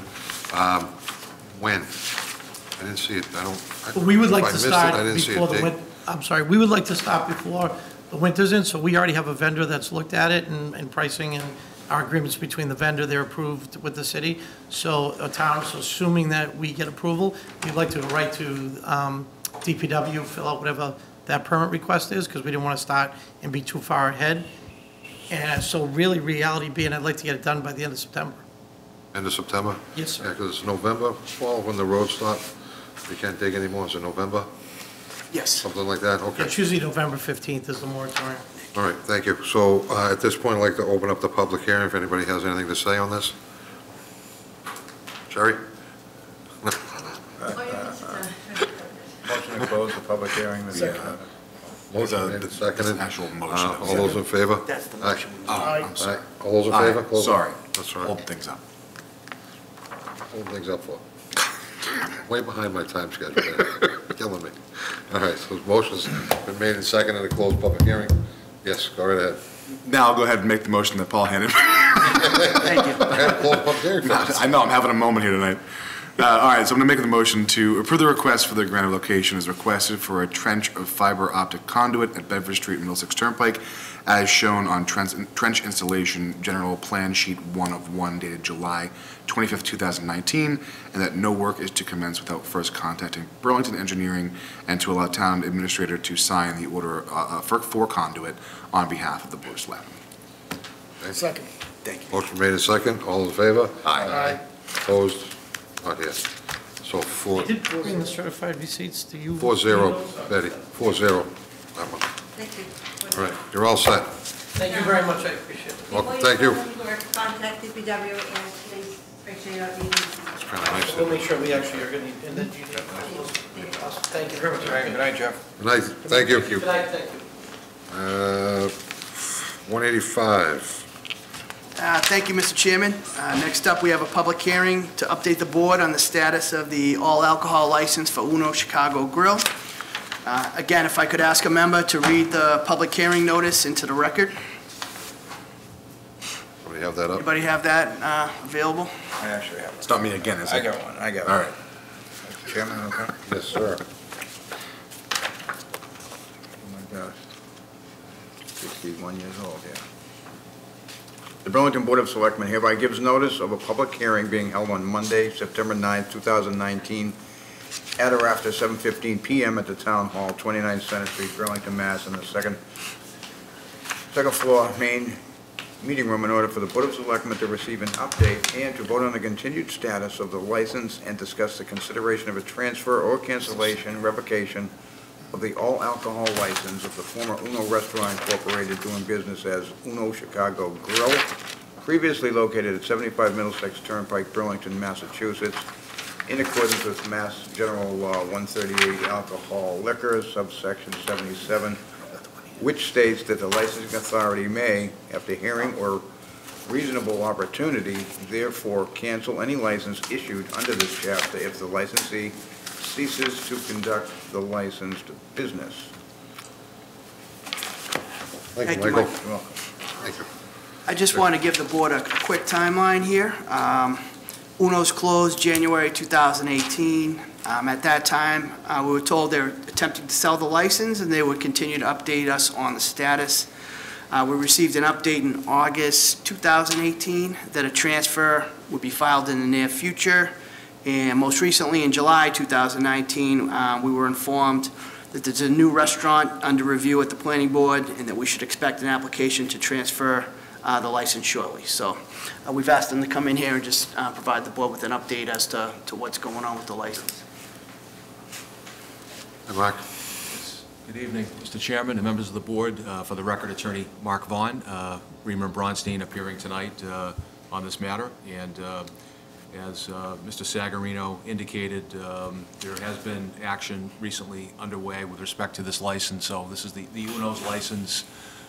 There has been a restaurant that's been identified for them to transfer that license to, obviously subject to the approval of this board once we submit a transfer application. You may have seen it in the press recently, but there's a restaurant, Karma Restaurant, Asian fusion style restaurant that has an agreement in place with Simon to occupy the former Uno space. So that liquor license would be transferred to them. We've appeared before the planning board. We had a hearing with them last week. Every restaurant, as you know, has to get a special permit from the planning board, so we did get that. And I know the board's practice on the past in terms of the liquor licensing has been you want to see that the zoning approvals are in place before we are before your board for the actual liquor license. So our office is actually working on the liquor license transfer application as we speak, and we anticipate having that in to you. I think it's a matter of just weeks, to be honest with you. I think as Betty knows, the applications can be somewhat voluminous in terms of the financial information and material that you need to provide, but that's where that stands. So it's moving forward. Thank you. So it's just a public hearing, right? Public hearing. We don't need any votes or nothing's going on with that, right? Gentlemen, any comments? Question if I might. Mark, forgive me, you say they're going to take over the old Uno's. There's a pizza place there now, correct? Yeah, Frank Pepe's. Yeah, Pepe's did occupy a portion of that former space, but the balance of the Uno space would be the space where the... And where would the entrance to the new...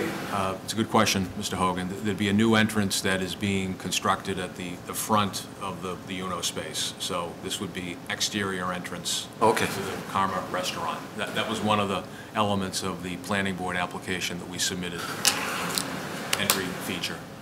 Okay, thank you. Yep. So Mark, would it be like cheesecake where there's an interior entrance as well, or just limited to the exterior?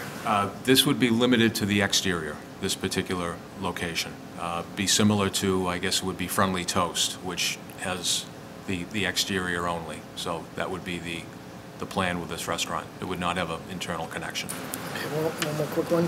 I assume it's like the trend with all the other restaurants to have spaces located just outside for takeout and stuff. Is that also going to be in play here? That's been a discussion topic with the planning board recently. As I understand, a couple of the restaurants have desired to put in short-term kind of takeout parking. So I know Simon are trying to get their arms around that as to how they could be able to do that in a manner that's consistent with the planning board's objectives, to not have them pop up in front of every single restaurant, and maybe have short-term parking designated that's not restaurant-specific perhaps, but for people that are just going in for a short duration. That was my follow-up was, Yeah. instead of having two here, maybe they can, congregate them and have a block just for the restaurant takeout. It seems like you've already addressed that. That's something that we're trying to resolve now, yeah. Good. Mike? No, I'm just pleased to see that progress is being made on that license, and thank Attorney Vaughn for the update tonight. No comment. Thank you. Paul? I have nothing further, just to make sure that we check with the audience here, and then I believe what we're going to do is we'll have a motion to continue this hearing to, Betty has a date and time over here, so we can just check in on the update in a couple of months. Okay, so at this point, I'd like to open a public hearing. And seeing nobody is here to say anything. Motion to continue the public hearing, Mr. Chairman. Motion to continue, second by Jim. All those in favor? Can I just give you guys a date and a time on that? Absolutely. November 4th, 7:15. Motion to continue the public hearing until November 4th? 4th, yes. 7:15. 7:15 p.m. Second? Second, Bob, is a question. Good question. Are we starting the clock tonight? And if so, do we need to properly notify through Mark that the 6 months, and I know we're getting close to getting this done, so it's immaterial, but we got a tongue lashing from ABCC about making sure that the people out there understand that once we start the clock, and Uno's has been closed a while, but we're starting the clock for from 6 months, so I just want to make sure if there's anything we need to do to make sure that you and they are clear that there is a time frame now that we're looking at. So if I could, through the chair to Mr. Sager, so is the intention to have 2 months from now would be another status update? Yes. As to where it stands? Yes. Oh, okay, not a revocation of the license? Correct. No. Okay, yeah, no, that's fine. I mean, as my partner said many times, we're trying to be transparent, so, I mean, there's an agreement in place on this license, so nothing's being hidden. I think it's just a matter of us. And I just want to make sure the same thing from this side. Right, so. Okay. I'll second the continuance. So the motion was made and seconded. All those in favor? Aye. 500, ready to continue to November 4th at 7:15, roughly. Thank you. Thank you, Mr. Chairman.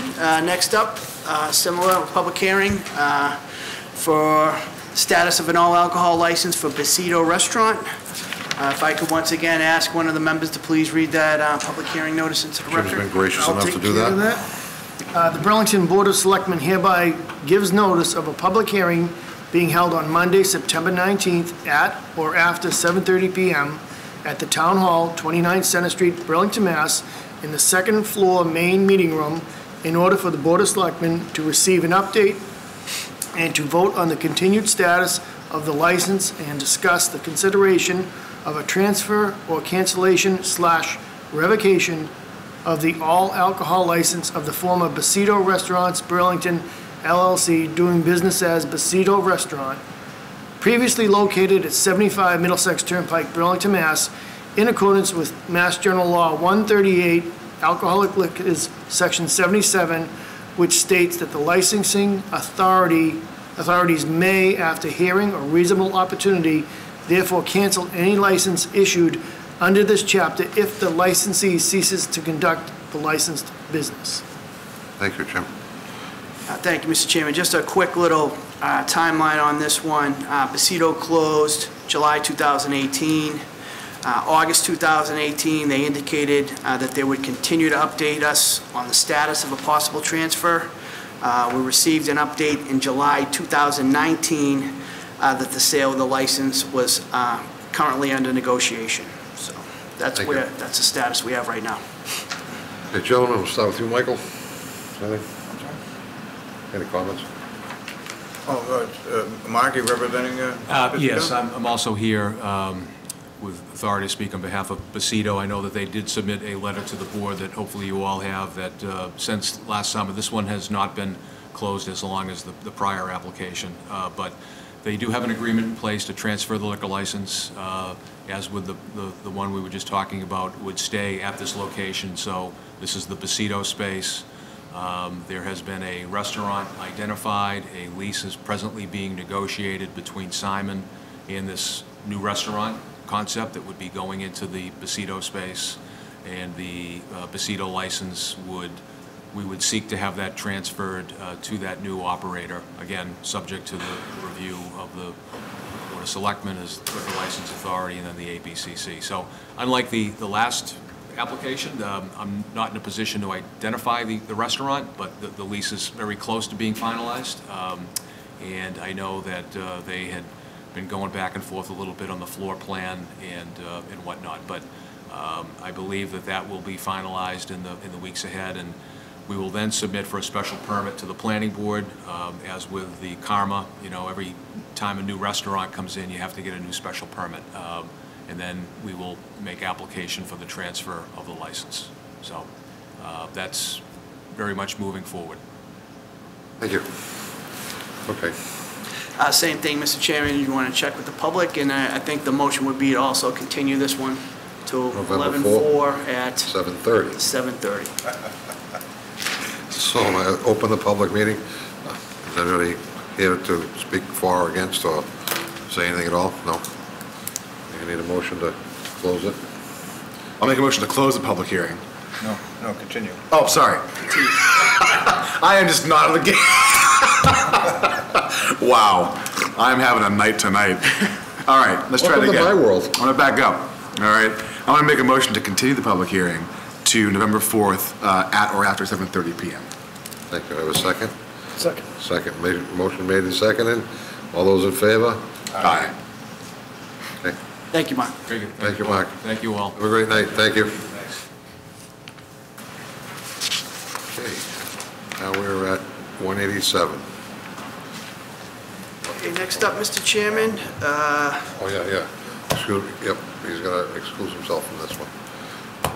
Mr. Chairman, I'm going to recuse myself from item 187. Okay. Thank you. Okay. Thank you, Mr. Chairman. Next up, we have a public hearing for a beer and wine license at 61-63 Middlesex Turnpike. Once again, if I could ask a member to read the public hearing notice into the record.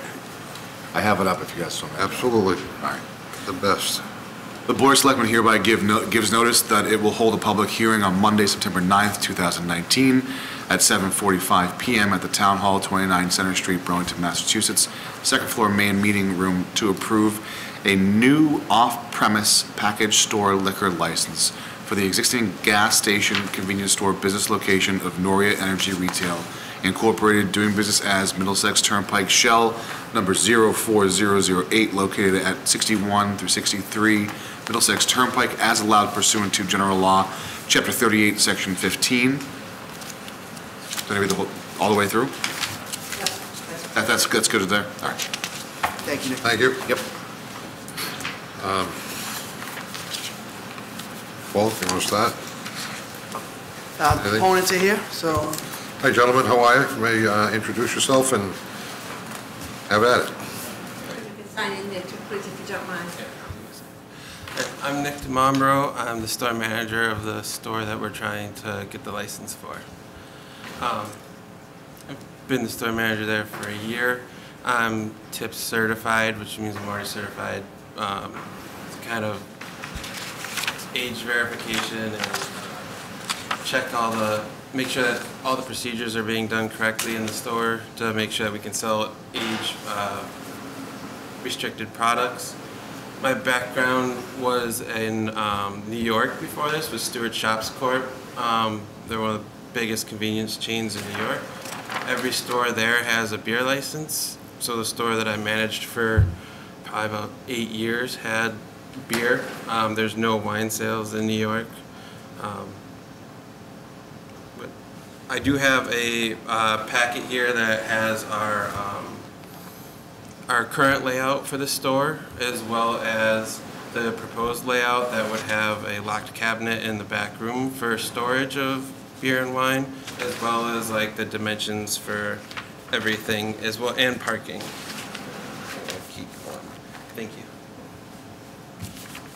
It also has a brief history of our company, based out of Worcester, Mass. It's been in business for 30 years. We have stores from Connecticut all the way to Maine. Currently, Noria has 60 stores throughout all 5 states that sell beer and wine and some liquor. 7 in Massachusetts currently. It's all detailed on the second page of the packet. The third page kind of explains, just written out, what we plan to do for the store on Middlesex Turnpike. 4th page is our current layout. 5th page is the proposed layout with distances between aisles and where everything will go. Right now in the store, I'm the only employee that's TIPS certified. I did bring my certificate in case anybody wanted to see it. But if approved, we already have a training session planned for some of our other Massachusetts and New Hampshire stores for the end of September, so that we would have everybody in the store, all employees certified before we even brought any kind of alcohol into the store. Right now, for any store that, even for tobacco, we have quarterly training to make sure that all employees know what the process is, how to handle it, and it would be the same for alcohol. We would have quarterly training that they have to complete and sign off on. And the store also has scanning IDs as a main focus, as trying to prevent underage sales. Thank you. You have anything to add? My name is Jim Mitchell, and I'm the district manager for the location. What are you? The district manager for the area. Okay, thank you. Paul, you want anything at all you want to say before we get going here about this issue? We're good to go. All right. Bob, you're the alcohol subcommittee, so. Thank you, Mr. Chairman. This comes to us not with a lot of support here. These kind of locations, first of all, we believe there's plenty of opportunities for people to purchase beer, wine, full liquor around town anywhere they want. But we're not, there is one location that before any of the members in this board ever had a chance to make an argument, was approved for such sales of beer and wine. But we haven't done it in the last 8 or 9 years now. And we're not really very supportive. But I do have a couple of quick questions. You had just mentioned it, but the company has zero tolerance policy for anyone who violates the law regarding the sale of age-restricted products to anyone underage. What does that zero tolerance policy mean? Because we know that you've had violations selling cigarette products to people underage. So it doesn't matter who's using the register. It can be store manager, employee, even a district manager, or even if our director of operations is in the store. If they fail a sting or they get caught selling to an underage person, they're immediately terminated the next day. There's no question about it. It doesn't matter how high up in the company you are. You violated the rules, you're done. But where does it say what it is you do and expect from your employees to make sure that it doesn't happen in the first place? So I don't believe it was written in here, but we have TIPS training that we hold at our corporate office once a month to get new employees certified. We also have quarterly training that we have to sit through and answer questions. It's an interactive training that we do online that refreshes all the employees and myself quarterly. We also have, sorry, just to jump in, we also have our own third-party secret shop that comes in and asks us to purchase a pack of cigarettes or a blunt or whatnot, and they're supposed to ID. So we have that measure as well, and the person looks under the age of 27. That's all I have at the moment, Mr. Okay, Chip? Gentlemen, I'm going to apologize in advance. I philosophically don't like the idea of convenience stores selling any type of alcohol. So that's just the way I think, that's the way I feel. So it's nothing personal, just philosophically, I just don't like that idea. Mr. Priest? Thank you, Mr. Chairman. If I'm looking at the right packet here, so, gentlemen, you provided a new layout for us, which shows the, I assume the cold refrigerator beer. And I know that you also detailed out in a different area other end caps of certain spaces. You don't happen to have a layout that entails where all of the alcohol is going to be, do you? This new layout does have it. So on the left-hand side in the walk-in cooler, there'll be 4 doors for beer. Yep. So there'll be cold storage in there. There is an end cap, third one from the left, that has beer right there. Oh, okay. Right across from it, there will be a warm wine rack or shelf that's 30 feet wide. And then to the right of that, there will be a 4-foot case that has wine that is chilled. And in the storage room behind that, there will be a locked, secured storage for beer and wine that is monitored by camera. And the back door is alarmed, so if anybody tried to get in the back to do that, or to get access to that, it would be prevented. Okay. Paul, quick question for you. I know that there something came before us a little while ago about the possibility of Noria also getting the old D'Angelo's property. Yeah, if that were to happen, how would that affect this, or would there be any? No. If they do decide to take down the existing Noria station and to build, and also take down D'Angelo's, they would be creating a whole new building, which will all need permitting process from the planning board and then the building department as well. Okay, great. Start all over. I don't know much about the project, but I was informed today that they haven't made a decision on what they're going to do with the property, but if they were to turn it into one of the new Norias that they're rebuilding, it wouldn't be until the end of 2020, so closer to the end of the 4th quarter. Thank you. Thank you, Mr. Okay. Gentlemen, I hate to be the bearer of bad news, but I'm not in favor of it. I never have been. There's one in town, and I wasn't in favor of it at that time. I don't believe that these two should go together. It's not personal at all. I want to see it succeed and move on. But reading the police chief's report, he's not in favor of it. I believe in the planning board doesn't have a vote, but it says previously stated the planning board is largely, I can't say the word, opposed to liquor sales. So I don't know what to tell you, but you gave your speech. You're the manager, you're the district manager. The owner's not here to step up and say why he really thinks he should have this. I don't know how Mr. Priest is going to vote, but listening to the other 2 members, I'm going to ask for a vote at this point. We're going to move on. Public first. Public. I think you remind me about the public. Does anybody in the public have anything to say about the public hearing on this? No? Okay. I need a motion. Motion to close the public hearing. Motion by Jim, second by Bob. All those in favor? Aye. You know, motion on the... I'll make it a motion to approve the beer and wine license for Noria Energy Retail Incorporated, doing business as Middlesex Turnpike, shell number 04008 at 61 through 63 Middlesex Turnpike. That's sufficient, Paul.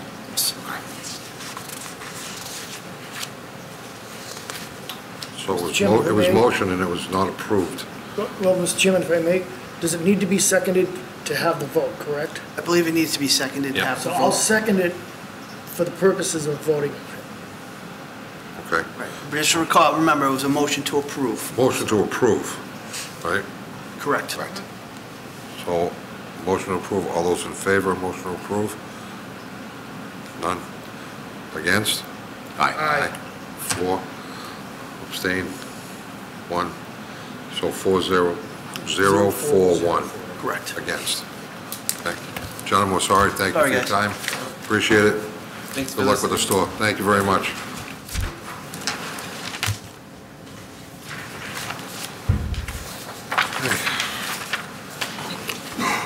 Sherry, one of these times, you're gonna get up and say something. I'm waiting patiently. Give her time. I keep getting the head shake. All right, Okay, next up, Mr. Chairman, we have a simple item, number 188, treasurer collector job description. yes. We just wanted to provide the board with the existing job description for the treasurer collector position for your review and comment. We've also included the Arlington job description for their treasurer collector, so you could compare and contrast the two. Many of the duties for this position come directly from Mass General Law, so there's a lot of similarities between the job descriptions. But we just wanted to provide these to the board members for your review, and please get back to us with any comments or things you want us to look into in the future. So no vote or anything necessary, we just wanted to put this on the agenda.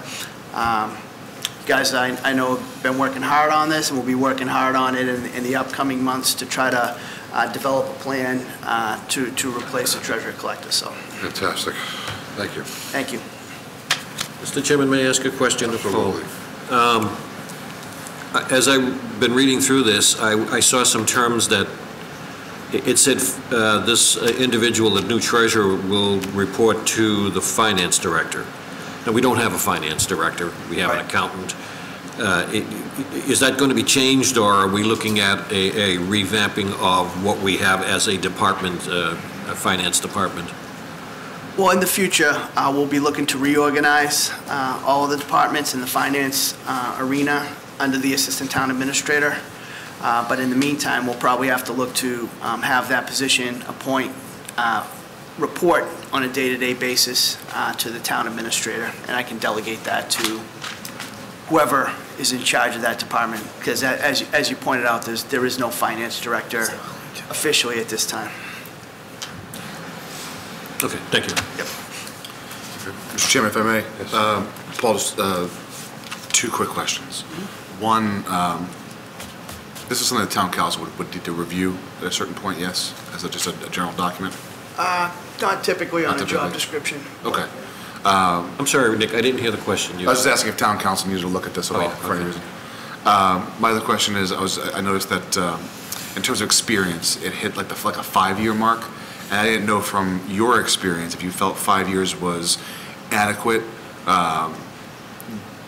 if it's like, you know, the sweet spot where we're like trying to get someone who has enough experience that will grow with the role. I'm just curious. I mean, there is some benefit to somebody having an idea of what the functions of the office are. Clearly, for this position, we can draw from people from a variety of different fields under the finance umbrella. So I think a little bit of experience in the job is helpful, but it's not the only criteria for sure. Sure, I just didn't know if we needed like more, like if we want someone with 10 Well, like I years. say, any thoughts? This is why we're distributing them, so, you know, give them a read when you have a chance, and just, you can provide us some feedback, and we'll try to take it all in and try to, you know, improve the job description to whatever extent we can with your input.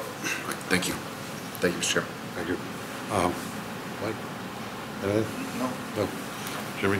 Well, okay. Great. Thank you, Mr. Chairman. Thank you. Next up, we want to vote for the board to accept all the warrant articles, I believe, Betty? For the Yes. September town meeting, and then if we can run through some of them that the board may wish to take a position on, and take some votes to get the board position before town meeting. But at a minimum, we would like a vote from the board to accept all the articles that are on the warrant. Yes, we have already accepted all of them, but we'd like to do it at every meeting, just to... Make sure we don't miss anything, so. Mr. Chairman? Yes, sir. Can we just take one vote to accept them as listed? Yes. Aye. And then again, there'll be individual items that we typically get an individual vote from the board on, and I think there's a couple quick ones here that we can run through to save time for the night before town, the night of town meeting, so. So you can either vote these individual ones now that are under your jurisdiction, and then you can do the whole thing at the end, or vice versa, however you want. What's the wish of the board? I have no objection to approving them as a list, but Okay.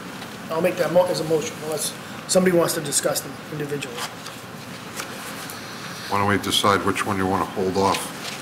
Gentlemen, would you like to, is there any that you want to hold off on, Nick? No. We do it that way? Yeah, like I say, this is just a vote on the document itself, so it's not a vote on an individual warrant article. We'll be looking for those votes separately for those ones that the board wishes to. So this is just a vote I to see accept that. the articles on the warrant, so. I think the last one on there is a Northwest Park PDD. Right, So you already said you want to hold off on that one. Right. Anything else? Make a motion to approve all but the Northwest Park?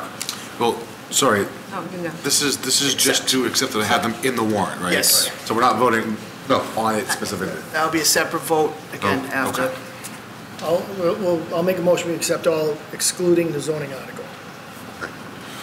Accept them all, please, so they're all. I'll accept them all as, all right. Yeah. All right, I'll make a motion we accept them as listed. Second.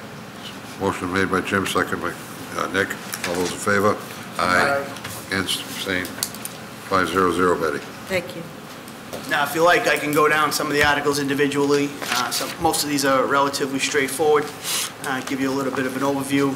And again, we can hold off on voting on the ones that you need more information on until the night of town Let's meeting. excuse me for a minute, you can go over them. I'll be right back. You want me to start, Mr. Chairman? Okay. Article, I'm not sure, you guys don't typically vote on 1 and 2. The general bylaw, I don't believe you guys typically take a position on those either. So I'll start with Article 4, MWRA debt service. This is to allocate the funds for the 0% loans that we take from the MWRA to improve the sewer system. So this is just a required debt payment, and the source of funds is the sewer II fund. So this is not tax revenue, this is money set aside just for this purpose. So that's a fairly routine article. We do it in May typically, but in this particular case, we received a loan in June, which will require a payment a year from now. So technically, we have a payment due this year that we're unable to get an appropriation for in May. So it's about as simple as I can get with that one. $27,750 is the amount on the payment. So that money's already set aside. We just need authorization from town meeting to pay that bill when it comes due. Well, does that have to do with the joining the MWRA? Is that any? No, this is related to the sewer system, and what the program seeks to do is eliminate groundwater, which I believe is infiltration, and inflow, which would be sort of an illegal discharge into our sewer system. So we try to eliminate those connections so that we're not paying to treat clean water down at Deer Island. So that's essentially what the program seeks to do. Thank you. If we can get a vote on that, that would be appreciated. So you want us to vote tonight on MWRA? Yes. You were absent, so you Go want ahead. suspicious? Okay, All right. go right ahead. Does anybody want to make a motion on the financial article MWRA I&I debt service? I'll make the motion for the amount of $27,750. Second? I'll second. Any discussion? All those in favor? Aye. Opposed? 4-0. 4-0. Article 5, Mr. Chairman, will be withdrawn on the floor of town meeting. We don't need that article at this point. Article 6, we'll be talking about a little bit later, so we can't take a vote on that one yet. Article 7, regarding the transportation subsidy, I know that the board had recently seen a presentation from John Sanchez and Marge McDonald about a pilot program that we're looking to try in relation to somehow providing some sort of resources to replace the beeline. As the board may recall, that was the program where we would reimburse people based upon need for their rides. The person would decide what service they use to get a ride, whether it's a taxi, an Uber, limousine, and then the town would determine the need for a reimbursement, how many trips a week the person may use, if they use it back and forth to get to work, and, you know, determine what the need is for the reimbursement. So it is a pilot program. I know that there's a lot of details that we need to work out, which is why we want to start it up this year so that we can see if it's something that may help us find a way to possibly replace the beeline. And again, these funds are already existing within the beeline revolving fund, but we're asking town meeting if we can use them for this purpose to sort of fund the pilot program. And in addition, I know that John and Marge have applied for grant funding from the state to also assist us with the pilot program. So it's $50,000, I believe, from Beeline revolving fund. So the money's already there. We're just asking town meeting if we could use it for this purpose. Thanks. May I ask a question, Mr. Chairman? Yes, sir. The wording says vote to raise and appropriate, comma, transfer from Beeline revolving or otherwise provided. Is there any discussion about raising and appropriating? No, that's just a baseline that we put in the warrant. So by the time we get to town meeting, we'll have the motion, which is to transfer from the Beeline revolving fund. When we do the warrant, sometimes there's still plenty of discussion as to how we're going to fund things. So in order to have the flexibility to use raise and appropriate or a different funding source, the warrants, the financial articles are almost always written that way so that we can determine the funding source in the weeks leading up to town meeting. So that's our standard, but the actual funding source for this one will be to transfer from the Beeline revolving fund. Mr. Chairman, I also have a question, if I may. Yes, sir. Paul, taking this $50,000 out of that fund for the Beeline, will that affect the Beeline's operation in 2020? No, it won't. Okay. Nope. Okay. Thank you. Okay, we need a vote on this? Would you like a vote on this? Yes, please. Have a motion? I'll make a motion to approve Article 7 for the sum of $50,000 transferred from the Beeline revolving fund. Motion by Ed. Yeah. Second by Mike. All those in favor? Aye. Against, abstain? 5-0-0, Betty. Thank you. Article 8 is submitted by the school department. As you may recall, the school bus contract went out to bid, and we actually received a bid that was lower than what the schools had appropriated for this purpose at town meeting. So the purpose of this article is to reduce the school budget. It's submitted by the school, so they'll be asking us to reduce their appropriation for this year based upon the savings that were received on the school bus contract. So. Questions? No questions, but if it's, I'll make a motion to reduce the, to amend the fiscal year 2020 education budget. Motion by Jim, second by... Second. Nick. All those in favor? Aye. Aye, 5-0-0, Betty. Haven't seen that one before. Will and Marshall Simons, number 9. I don't know if you guys typically take a position on that one. That's one of the readings for the rec department, so. And Article 10, I know that we wanted to postpone until the night of town meeting, so. Right. Thank you very much. Thank you. Thank you for the presentation. Okay. Wait, so this is time's right around the corner. I just put it on. It's on mine, I wrote it down. Do you have anything? I have a question on what you just voted on. What up? What do you got? Question on Sherry Ellis, town meeting member. Question on the transportation subsidy. You did mention that there was a grant, or they were applying for a grant. What is the grant amount? I don't recall off the top of my head, but I think it was possibly $75,000. Okay, so the funding, I can get you that. I actually have a half-written email to you open on my computer right now. I think we had to match, Paul, whatever the grant was, so. Yeah, I'll have to dig out the exact amount.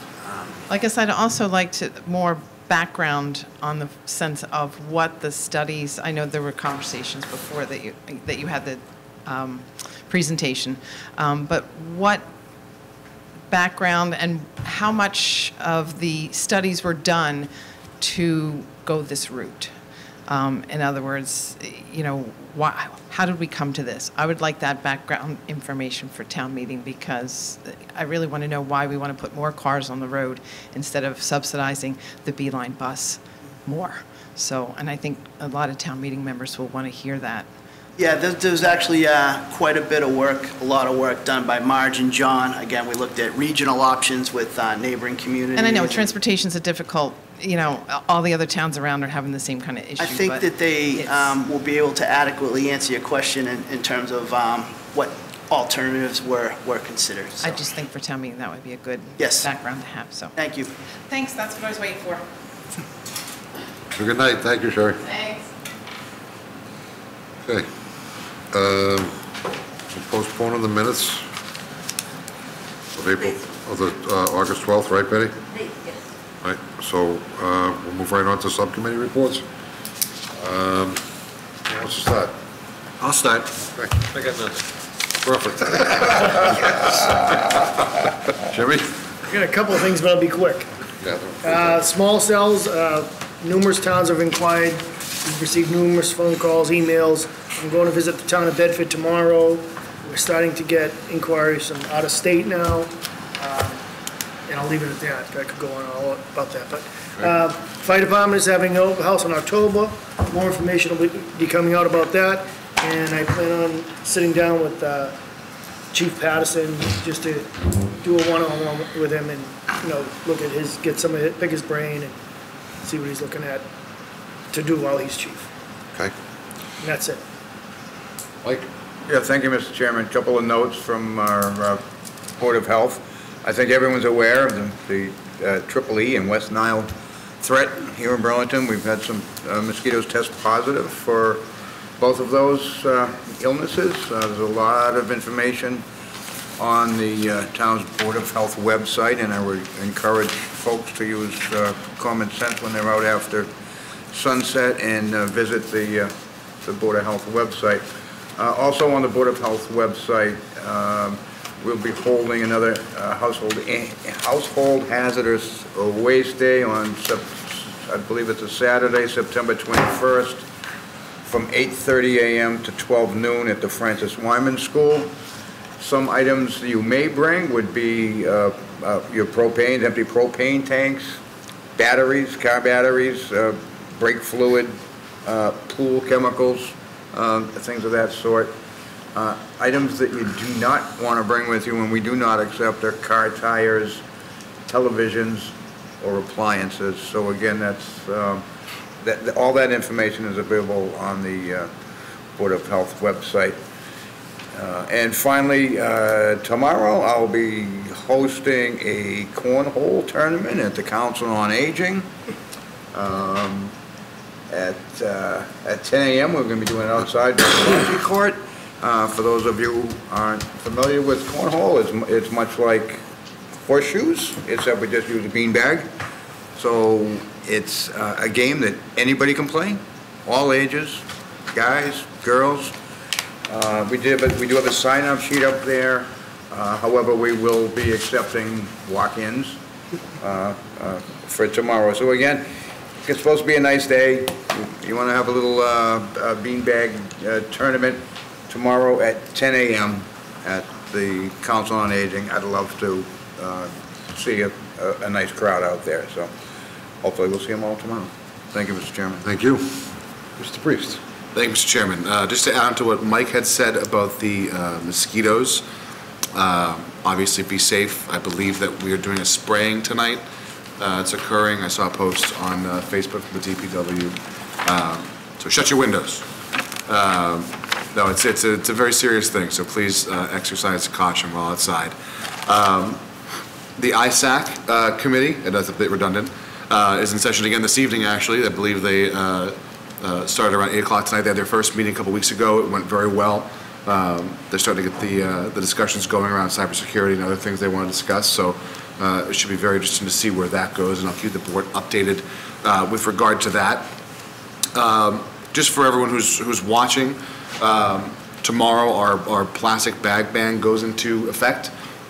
So for everyone in town, make sure you bring reusable bags if you're going food shopping.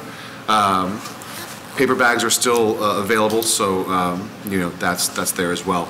But I think a lot of folks encourage you to buy, for a couple bucks, a couple of reusable bags, keep them in your car for when you're out and about.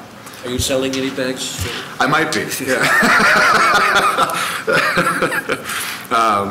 Lastly, I'll just say on a somewhat personal note, today I put my daughter on the bus for the first time. She started kindergarten this year, and our son is attending the BECC.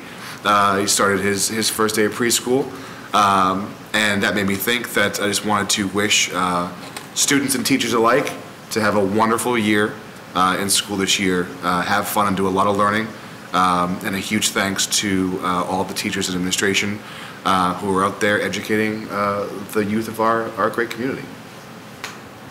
Thank you. Thank you. Chairman, for me, I have one announcement I'd like to make, or two actually.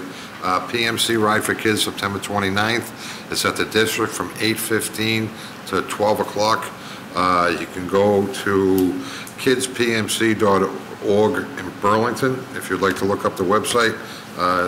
It's all the money's going directly to cancer research. It's kind of like the PMC Challenge, but it's for kids. The website has everything on it to get into the money and stuff like that. Just go look at the website. They've already raised quite a bit. They're doing great. So that's the first thing I have. The second thing is, you heard me mention earlier that on October 7th, it's the first Monday of October, is hunting season. So the landlocked forest, there will be guys sitting in tree stands with their bow and arrow. Just be aware, they know you're there long before you know they're there. So stay on the trails, do your thing. The last 5 years, it's worked out great for everybody. So that's all I have. Mr. Sagarino. I just had a couple quick things, Mr. Chairman. Nick stole a little bit of my thunder, but tomorrow is D-Day for the bag bylaw. We've received a ton of phone calls from local businesses, and I have to tell you, it just shows how conscientious they are. They're not calling to complain.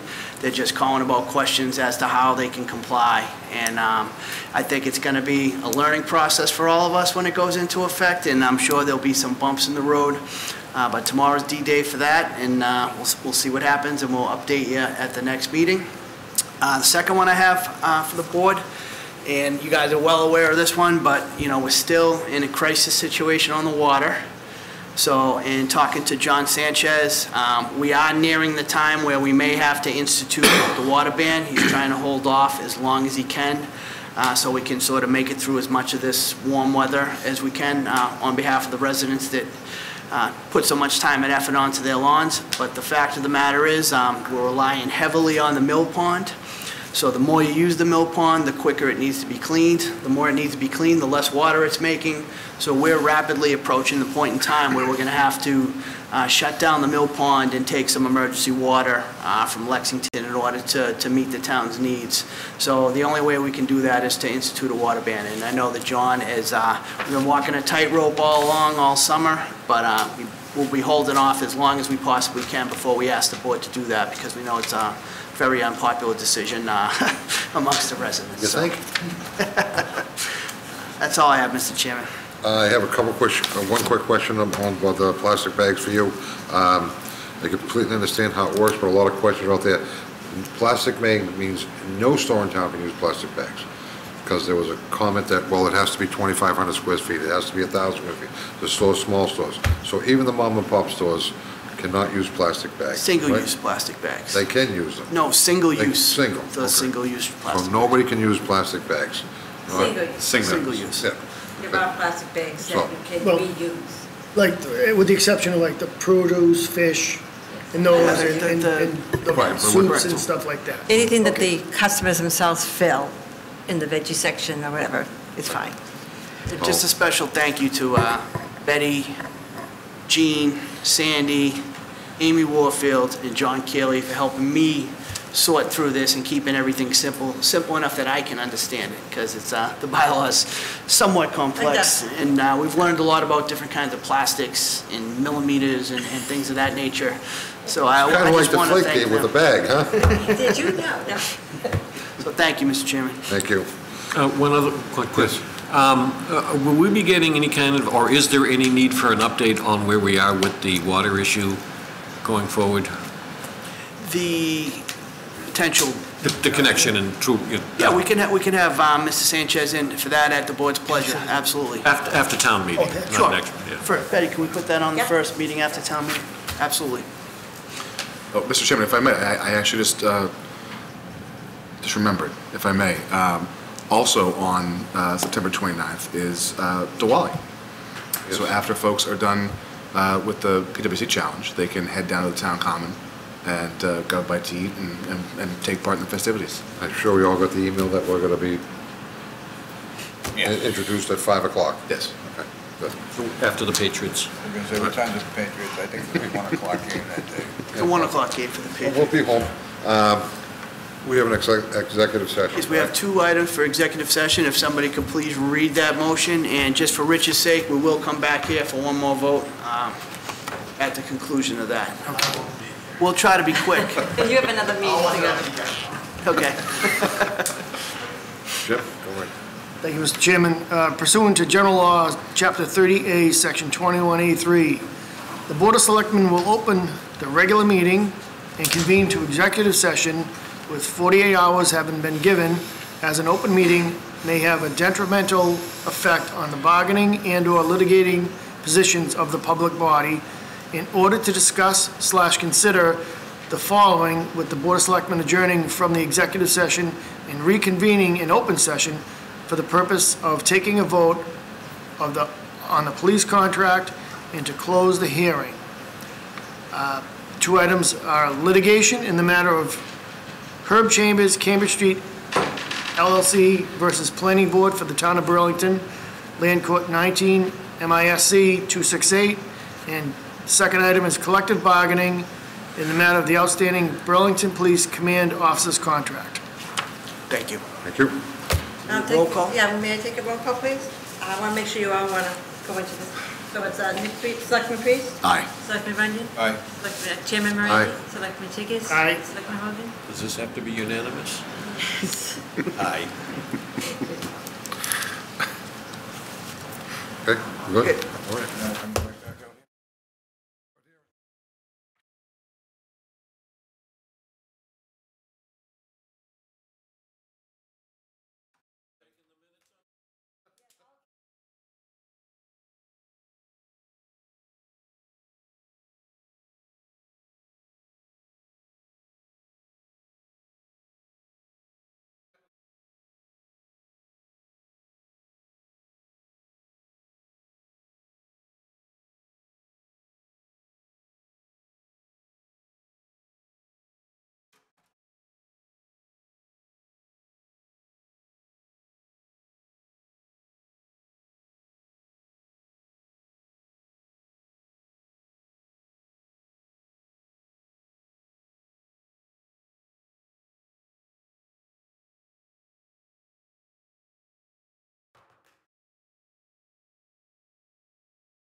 said something about the heat in here. They put the AC way up, didn't they?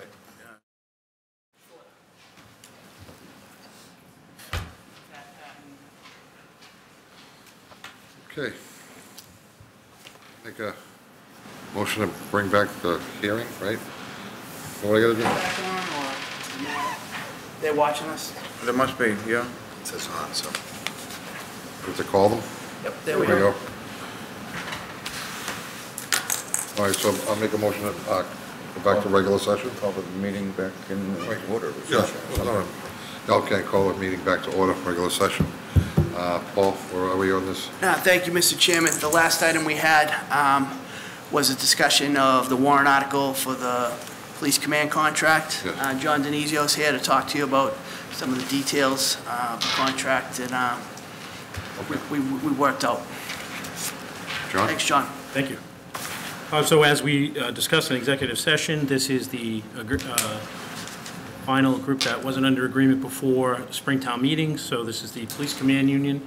We've come to an agreement for a 3-year contract that is similar to those settled by unions before Springtown meeting. So 3 years, this being the first year, with annual wage adjustments of 2.5, the first year 2.25, second year and 1.75 in the last year.